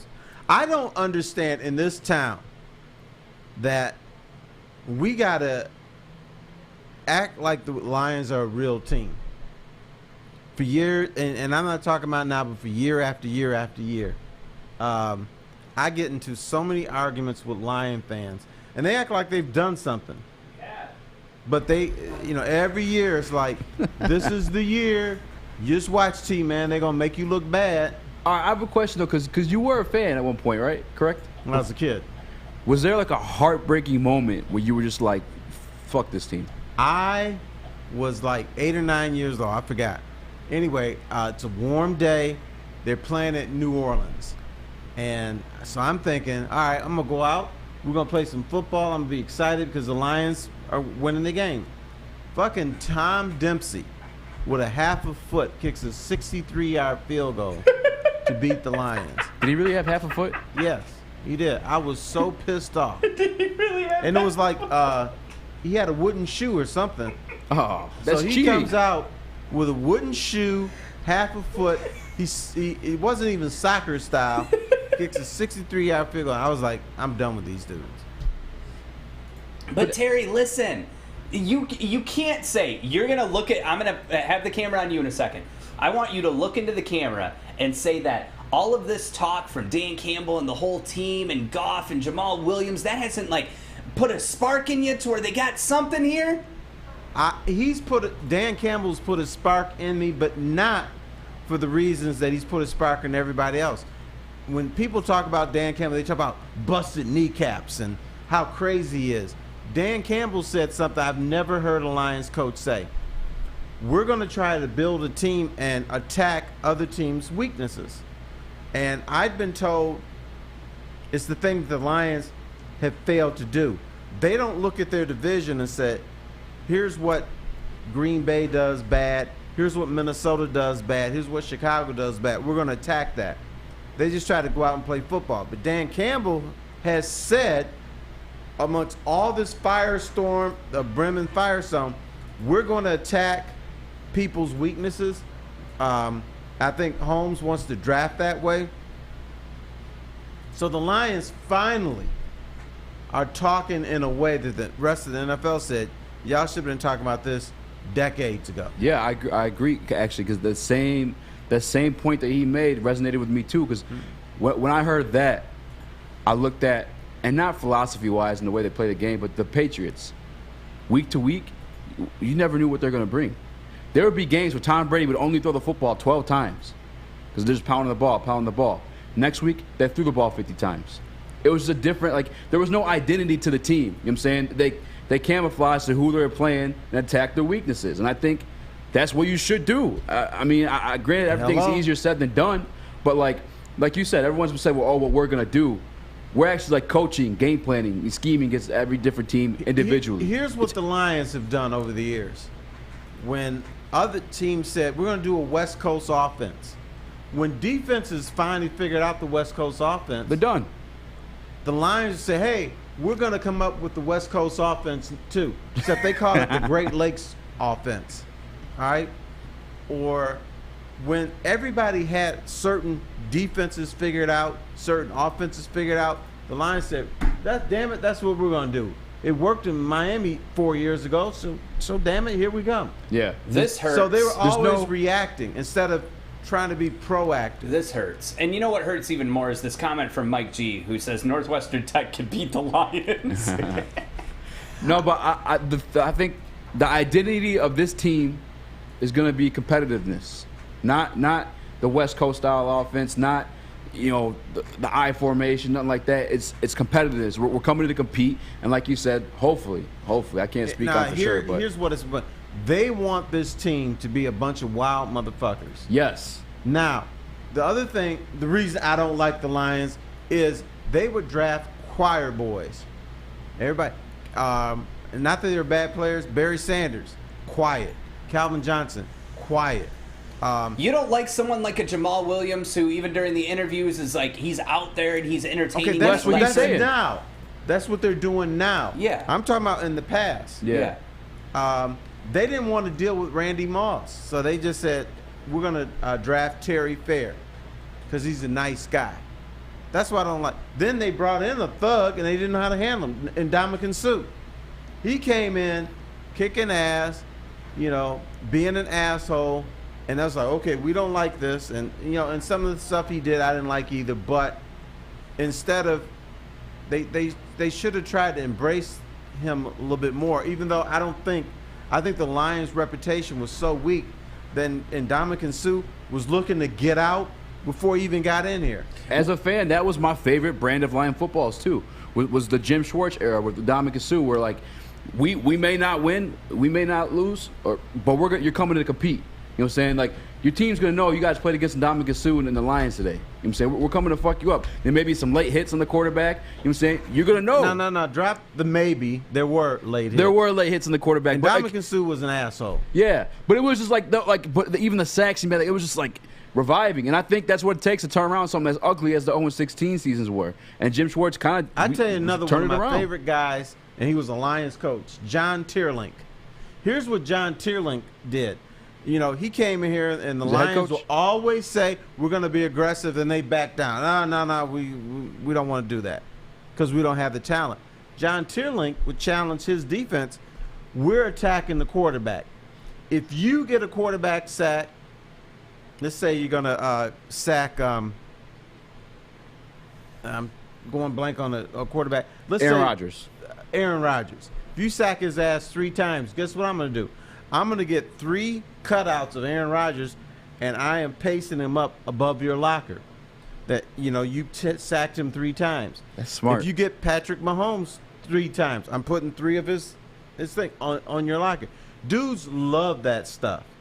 They say, okay, we got Brett Favre this week. I'm getting this picture above my locker room. Yeah. And so he motivated them to do that, and Lion players did it. It's kind of like the Ohio State where they put the stickers on the helmet. Right. Yeah. It's like a little cookie. But you know what the stupid stickers do? They motivate that team. Yeah. F the stickers. What are we going to put little lions on our stickers? Use them on the lock. NFL, you can't. What else does Ohio State do? They win, but fuck them. Get out of here, Kennedy. Yeah, get out of here. Get the go. No, Ohio State doesn't win. They kick people's ass. Is it because of the stickers, Terry?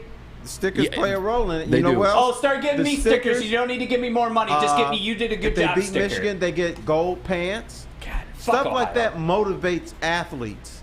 2 good things about Ohio: Cedar Point, and I forgot the other thing. Because they Kennedy, suck. you were conceived and born in Michigan. Yeah. You don't count. You don't count. No, but I spent a lot of my years. No, they didn't make you. Get out of here. Yeah.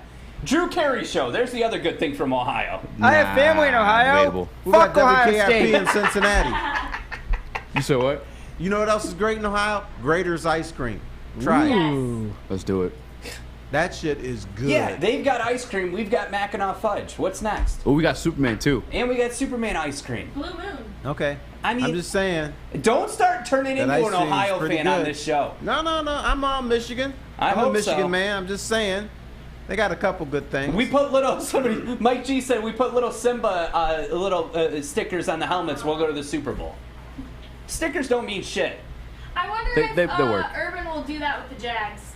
That'd be pretty sick. No. You're not allowed to in the NFL, so they don't do it. Oh. Yeah. That's dumb. Otherwise, you want SpongeBob stickers on the helmets, Kennedy. No, I remember in high school they did it for us our freshman year at Fraser High School. They would, if you made like a big hit or a big like crack block, like I was a pulling guard, you get a little sticker. Or you get like on your practice helmet, they give you like a little nickname or something like that. And did that motivate you? Hell yeah! I was, I was trying every time on the polling guard play. I was trying every time to fuck somebody up so I get some, I tell you what, they start getting me stickers around here. Forget extra money. Just get me a gold star. Chad. Gold star sticker. Gold star sticker. I just never understood. Like at first when I saw the helmet, I thought it was the design, and I was like, oh, they really put stickers on their helmets. And my hatred for Ohio, like actually it's a really good idea. I'm not even gonna lie. But the fact that they just beat Michigan so much, and the fucking stickers. Terry, go Buckeyes. Did you play football in high school? I did not. No. Mm-mm. Why not? Just didn't play. Did you like the sport then, though? Or? I loved it. Yeah, I liked it. Do you regret it? You wish you did or no? No, I'm good. My knees are good, so Fair. I'm fine. My knees are pretty messed up. All right, well, we pinpointed why Terry hates the Detroit Lions. Come down to I don't a warm hate them. day. I just don't understand the love for this team. Because what have I told you, Terry? Every time you're on the show and you don't get it, Optimism. 3 things: believe, conceive, achieve. What have they done for you? They've made me happy this year because they're motivated. I've come to work and I said, you know what? I could probably get so much more done if I have that Dan Campbell mentality. I've been biting motherfuckers' kneecaps off here. Oh, okay. But prior to Dan Campbell coming here, what have the Lions done for you? Well, I didn't get a free fucking pencil when it was Patricia era, so nothing. You know what? They've provided us a job, Uncle T. We get to sit here, make content. That is true. And get paid to do it. And listen, I love Penny Sewell's nationality and Penne. Penne. Sorry, I don't know why I did it like he's French. Fettuccine, Yeah. Lions 10 and 7. You know Let's what? go. But here's the thing: you never hear me say because you got wax in your ears. That's what it is. I have said this is the right regime. This is the right person in ownership. They're going to be good someday. You don't hear that. I want to hear 10 and 7 this year. That's what I want to hear. Nah, brother. I'm not a fool. Gang signs all around me. Gang. Better hit them. Hit it. Hey, we'll be back with some more. I think we'll move on to some record-breaking news with Miguel Cabrera when we come back. Woodward Sports. We are here, downtown Fenton, my favorite Bridge Street Exchange. That's right. And you want to switch up your wardrobe this summer? It's this easy. You ready, Joey? I'm ready. All right, you ready? I like it. You want to do it again? Yeah, let's do it again. All right. Ooh, Brixton. Nice. One more time? Yes. Ooh, I like the hat on this one, too. You ready to do it one more time, Joey? I'm getting tired. One last one. All right, let's change it. Bro, where's your shirt? You need new clothes this summer. Bridge Street Exchange in Fenton. That's where you need to go. Thank you, guys. Does anyone notice Art's in a better mood after someone died in his trailer park last night? No, I'm not saying that. I'm in a better mood. He likes tragedy. I'm in a better mood because Alex fixed the mic. I felt like I was Helen Keller for the first 2 days. Or maybe he's in a better mood because Joyke is not here. Well, that's true, You have to differentiate which They Alex. always fight. Because there is This, two you know, Alexes when around I'm on here. this show with Joyke and Art, it turns into the Joyke Art pissing match. But here's the thing, Terry. I'm in a great mood, but I guarantee you if I wasn't here, Joyke would be in a terrible mood. He just would. So you kind of see where the error is happening. It's not from me, but whenever he's around, there's fights. When I'm around, not a whole lot of fights right now. There's been no fights today. No fights. He's even been understanding about why I'm not getting on that stupid 10 and 7 Lions limo. Yeah, it's yeah. Can we pull that schedule back up actually? Because where we stop at? I was on the Bengals, a W for the Detroit Lions against the Bengals. I think that's I don't know why people even would have them beating us. Like that's insulting to me. The Rams. Now this is where I'm a slappy, Uncle T. I bought tickets. Me and my Uncle Fred. Shout out to Uncle Fred. He actually said he met you at a bar one time. He had you call his buddies and stuff like that too. But anyway, me and Uncle Fred are taking a trip out to L.A. We're gonna watch the Lions destroy Matthew Stafford. At least I'm hoping so. Okay. I'm hoping Dan Campbell. Yeah, what you think? Actually, what's your take on that game, real quick? Lions versus Rams. First of all, I think they'll lose. Boo! It'll be tight. The Rams are a good team. You mean the Rams will lose, right? Right. That's what he meant to say. The Lions will lose. Oh, come on, man. Rams actually have a good team. They have much higher aspirations than the Lions this year. Stafford's already bitching about his thumb. His thumb! And you think he's going to beat... Get out of here. What's McGregor say? Who needs a tum? Right. Who needs a tum? Now, I just got some faith, man, that there's some built-up animosity from the Lions organization headed into L.A., and that's just a big win. It means a lot to the city. Here's the thing, we're not expected to win a lot of games. I know there's high expectations for the Rams. That's our Super Bowl. Like, they may go to the actual Super Bowl, but that Rams game to Detroit Lions and then the city... We'll be 6 games into this season already. We'll have our shit together somewhat. It's not a first game.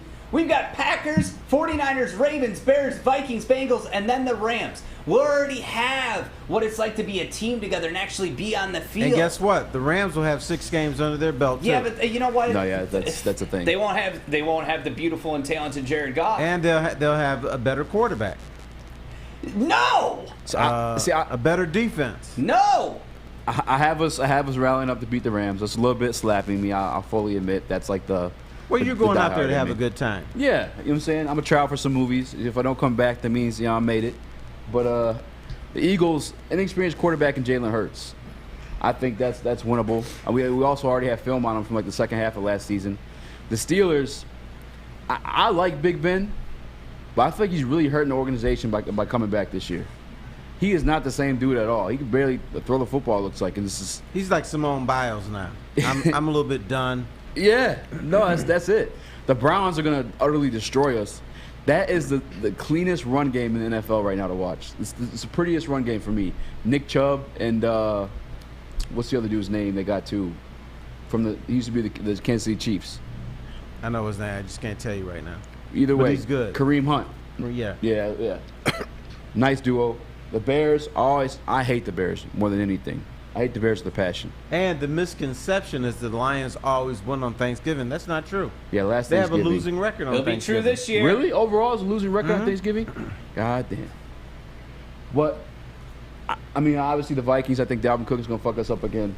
The Broncos are very beatable just because they didn't address the quarterback issue. They still have Drew Lock there. And when I watch this guy play, I think the opposite team will always have a chance because he gives them chances, literally, when he gives them the football. Cardinals will beat us. Falcons, that's a toss-up, man. Falcons will probably blow a lead at the end. They'll probably be up 10 points and mess it up. They did it last year. You know what? The Lions just don't beat the Cardinals like they should. I know. Cardinals, especially when they're playing at home, but especially when you go out to Arizona, you can almost guarantee the Lions are going to lose that game. Yeah, we won last year, though. But they're a good team, man. And they got J.J. Watt now. They added A.J. Green to pair up with DeAndre Hopkins. And I like Kyler Murray. A lot of people are like kind of iffy on him, but I think Kyler Murray's gonna be a good quarterback. He's got that run style where he extends the play, and now he has two like baller ass receivers in AJ Green and Hopkins. I think that's an L for sure. Wasn't AJ Green shit last year though? The Bengals were shit though. Like I feel like he can still be serviceable. I'll tell you why I know that because I had him on my fantasy and he fucked me out of so many points. Yeah, he did. Yeah, he did. Seahawks lost, Packers lost. We know it's a win. We got our guy, Lions insider Corey Woods in the studio. He's coming back from training camp. We've been watching these guys with pads. What are you seeing out there, man? Well, you ain't been watching us guys in pads. I ain't been out there. I've been on the sideline. So just gotta make that clear. But yeah, one thing. You didn't break up any fights? No, didn't have to today. I watched from the sideline like a good person. But Terry, one thing, Terry, about Terry, he's right. Lions are on Thanksgiving are 37, 42, and 2. Oof. Right, and if you ask, so it's kind of close. If you ask most fans, they say, "Oh, the Lions on Thanksgiving they got to be 60, 15, and 1." That's right, baby. Not at all. But out there training camp today, today was a interesting day. Had a lot going on as far as trying to get content back to the studio. But a couple of things I saw is. I'm going to sound like a broken record, but the running game and the running backs in general, I believe they're going to be a very big focal point of this offense. I don't think that Jared Goff. I don't think they're going to put Jared Goff in a position to make plays. Fail, have to make so many big plays. He looks a little. He's up and down out there. Saw some things that I liked. Saw some things I didn't like. When he's throwing to his running backs, throwing to his tight ends, he seems a little bit more comfortable. But when he has to go downfield, it's really hit or miss. You can protect Jared Goff if you can run the football. Yeah.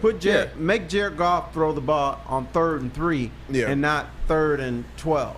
But yeah, the running backs are gonna be a really big part of this offense. I love what I've been seeing so far from Jamar Williams specifically. DeAndre Swift looked good out there. They got a little banged up today. I was just saying, and Jamar Jefferson, one guy that I was really curious to see how he was going to play because, all the talk was about the Lions where, earlier they were linked to Todd Gurley and bringing Todd Gurley in. But from what I've seen so far in camp, Jamar looks like he could be I don't want to say a big focal point of the offense, but he can definitely be that guy to spell Swift and Williams. And earlier today, Dan Campbell talked about how pleased he is with Jefferson's progression in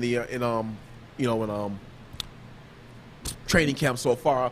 I don't know if Art already played that clip or he has already. Yeah, yesterday Dean gave Jamar his looked like his welcome to the league hit, and then after that, it looked like Jamar kind of stepped it up the rest of practice. Can you just give any early observations on his play so far? Jefferson? Yeah. Yeah, listen, Jefferson. I feel like every day Jefferson's done a little bit. He's making a couple of runs here. He's got pretty good vision. And I do. I think he's kind of got it. He's got a feel about him, and I feel like he's growing a little bit every day. He's smart. You know, he's one of those guys. I've been in Deuce's meetings where he didn't say much up there, but when Deuce calls on him, he's got it. He's got it. You know, and I tell you what fired me up out of everything Jamar did yesterday was when we were doing the same drill you guys were talking about with Amon and Iffy. He got in there and he got beat bad. And it made him, he was so, you could just see it, man. And he wanted to be back in there immediately. Like, he really wanted the rep again, but Fipp had already called somebody else, you know, and it was, I could tell it bothered him, you know. And not just bothered, hey, look at me, it bothers me, so you see me like I'm getting bothered, you know. Like, it really, it legitimately, like, bit at him, and I love that. I love that, I do. Because I know that today he's not going to want to let that happen again. And that's just special teams, so it's good. It's good to see these young guys grow a little bit. And yeah, you know, there it is right there. I wrote a story about it. It's up on woodwardsports.com right now because I saw yesterday when they were running through those drills, the ones where Amon Ra and Ifeatu, they got into the little scuffle. Dean Marlowe lit Jamar ass up like a Christmas tree. It was pretty bad. He lit him up. And then after that, Jamar showed his ass the rest of practice. He was not playing no games, and as you saw, that's what Dan Campbell was alluding to. So I believe he could be a really, you know, key contributor. I don't think they need to go out and go grab, you know, a 26-year-old Tyler Gurley with 70-year-old knees right now. Now, is that play by Marlowe and Jefferson? Is that what made you ask about him? Like, do you see? Yeah, I specifically seen Jamar take that nasty hit, and I'm like, and then I observed him the rest of practice, and he turned his game up. So that's what made me ask Dan that question. Like, hey, did you, see if the coaches are seeing what I saw? Sound like Jamar turning up just like Kennedy turns up with 8 Mile vodka. And I apologize, guys. We had to switch shots. Hey, Corey, will you stay with us after the break? Yeah. All right, appreciate it, man. All right. My favorite time of the day. Oh, okay. She already drunk. Oh, Can we get some Taco Bell? Yeah, me a crunch wrap. Okay, anyway. 8 Mile vodka, born in Detroit, is distilled in 90-liter batches to allow for optimal quality control and care. Then carbon filtered, aerated, and bottled at the perfect time to produce a subtle taste with a smooth finish and character all its own. This is an exceptional premium vodka that can be chilled and enjoyed straight or mixed to create an exceptional cocktail. You guys know I'm a fan of Bloody Marys with extra olives. Next time you're out, ask your bartender for an 8 Mile vodka or pick up a bottle of it at Meijer, and always drink responsibly. Welcome to the Call Sam Chopper Shop, where you can win a custom-built chopper while helping our veterans at the same time. Watch as the Bad Pig Custom team turns this bike into a one-of-a-kind classic chopper. And when it's finished, we'll be donating the bike to Volunteers of America, Michigan to raffle off in support of our vets. A great cause to give back to those who've given so much. Watch for Call Sam Chopper Shop episodes on our social media channels and get your raffle ticket today at callsam.com/Chopper Shop. We are back with Uncle T. Foss and my man Corey Woods, our very own Detroit Lions insider, coming off of camp. Now, you just noticed something from ESPN. Yeah, I just happened to peek my head around and I saw the worldwide leader. It seemed like they're having a big issue over Dan yesterday talking about his Starbucks order with the double shots of the black guy into the Venti. They're gonna pick apart anything this guy does all year long, and because he's an intense coach, media needs somebody to latch on to go ahead and get their clicks and their ratings. But one thing that I'm able to see from being there with some of those guys are not at camp every day is that his players love him. His players gravitate to him, and they respect him, and they go out there and they practice hard for him, and they all speak about how he treats them like men, how he comes to them and talks about how he can make their jobs easier, and how he's demanding, but he's demanding in a respectful way. So it's just funny to get kind of peek my head around and see that pop up where they're tripping about a man's coffee order. That's the one thing I ask of like Lions fans this year is to be patient, because Dan Campbell, because the personality is, I feel like he's gonna get like ridiculed and destroyed and drugged through the mud, because it's lazy, low hanging fruit for the national Plus, media. he's the coach of the Lions. Exactly, I'm saying it's Right. it's low hanging fruit to bash the Lions. And But here's the mistake the media makes. The media says, we want you to be open. Tell us everything. And when somebody does, then they get criticized. That's why people don't tell you about coffee orders. They don't tell you about a lot of things because they know they're going to get destroyed. I don't get it. Like, you know, a Bill Belichick. I mean, I'm not trying to put Dan Campbell and Bill Belichick's conversation. But what I'm saying is, like, a Bill Belichick, he gets criticized, to your point, for being so buttoned up, so stern, so quote unquote rude to the media. Whereas you have a guy right here who is personable. He's himself. He's very transparent. Great media cover. And now he's getting killed for that. Like, it's like you know, he can't win. As a you can't media, win, Rock. No, you're right. But as a media person, I love a guy like Dan Campbell. I love the fact you guys just do one question, turn on your tape recorder, shut it off. You got a whole story. A whole story. Dan, I sent over my file. One reporter asked one question that you would think would be a real simple question. He gave a damn near 5-minute answer. Right. That's a whole story, as you said. he's the man.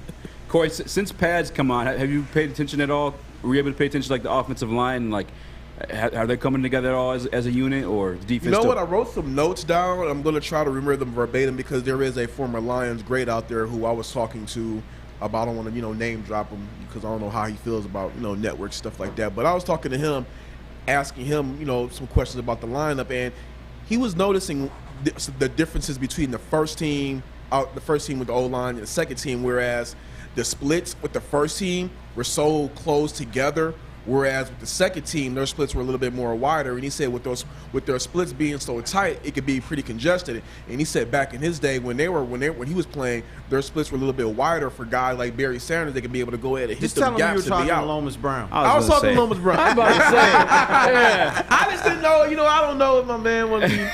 Lomas is good. And then you like per se Barry Sanders. Yeah. But that's what he was talking about. So that's one thing that he noticed. I will say Penei Sewell, from what I've looked at, okay, the guys were like 6'5", 330, but he does not look 330. He looks 6'5", 270.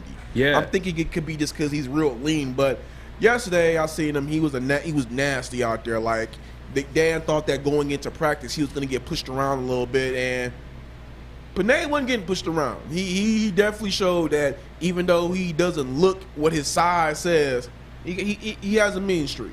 I've been reading that Goff's been having some turmoil or some struggles early in camp.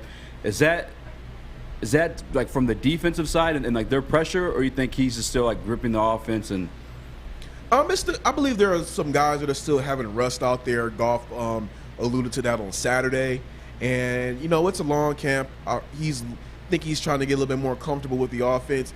I mean, in the 7-on-7s, he looks great. But again, that's 7-on-7. They're not playing it in every game. But in the full team drills, he's hit or miss, like I said earlier. Throwing to his running backs and his tight ends, he looks a little bit more comfortable.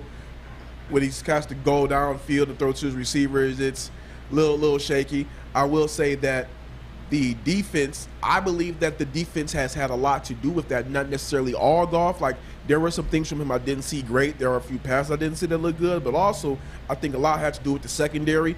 Aaron Glenn, Aubrey Pleasant are out there really in these guys' ass every single day. Every day.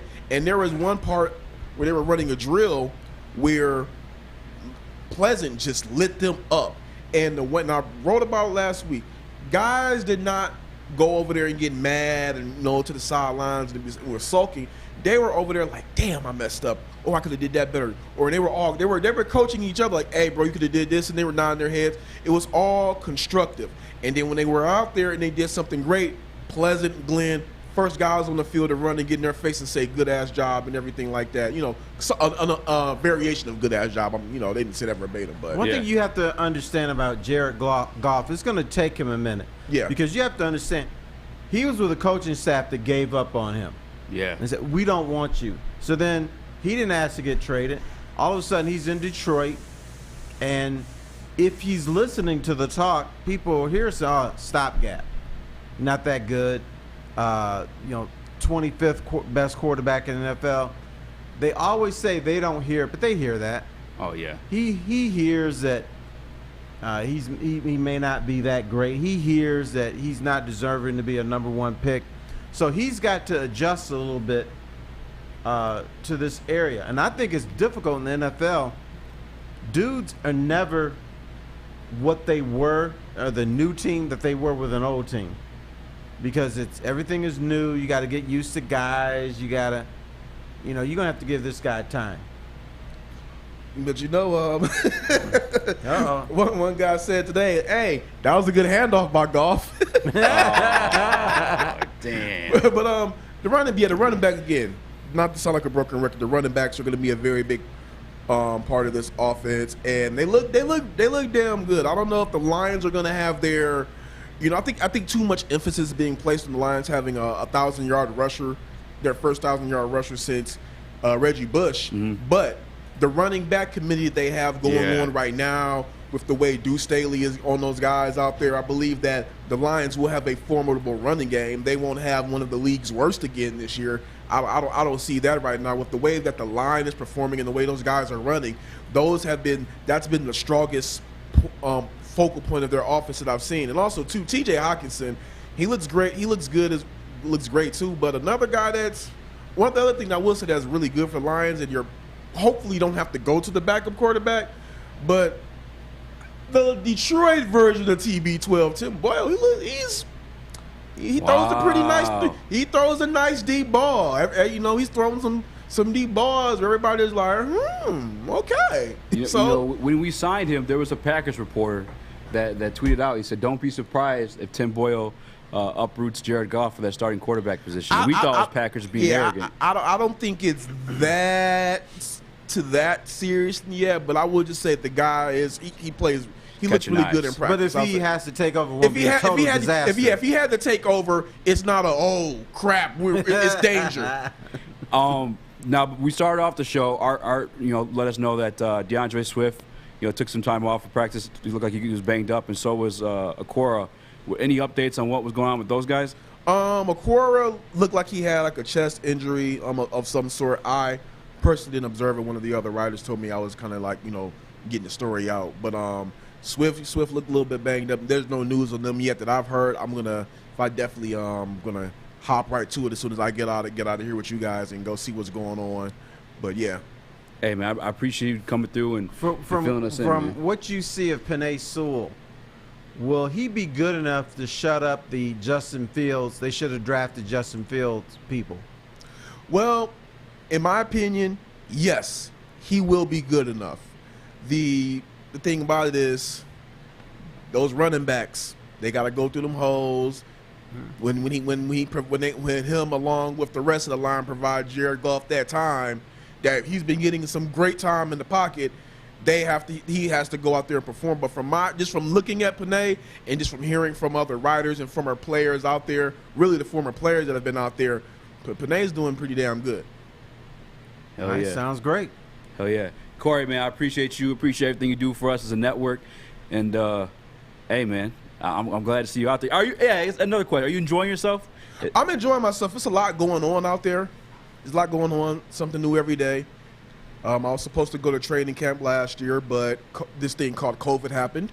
So that hurt that. But just being out there this year, just learning everything, so much stuff going on in the field. Great experience.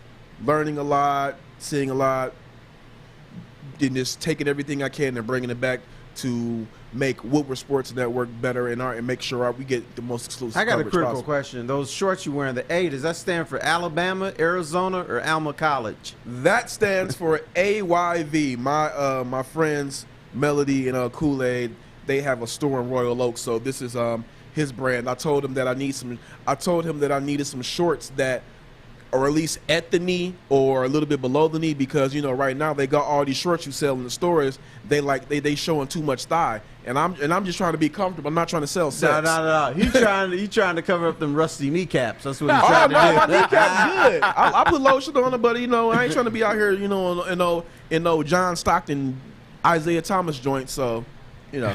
Corey gonna come in with those legs nice and shiny, man. You put so much Lubriderm on there. One of my friends said, if you skip leg day, just say that. Hey, man, I appreciate you tapping in. Uncle T, I look up to you. Stepping my foot into this industry and to sit here and do the show with you today, man. I appreciate the opportunity. I enjoyed it. Yeah, and he knows. Are we done? It's almost that time. Damn. Yeah, I started All seeing right. gang signs again. I was ducking my head. I know shots gonna fire off. Just don't miss breaks, man. They kill you around here. All right, thank you for tapping in. Are we going bold and beautiful? Bold and beautiful. All right. On today's edition of Bold. Oh, no. Bold and bald. Bold and bald. That's Yeah. what it was. That's right. I was trying to squeeze beautiful in We there. can be beautiful, but we don't want to be, we don't want to be stuck up. Yeah, we stay hard when we on here. Bold. That's right. And bald. Gang, gang. Yeah, Woodward we don't want to be Sports. like Kennedy.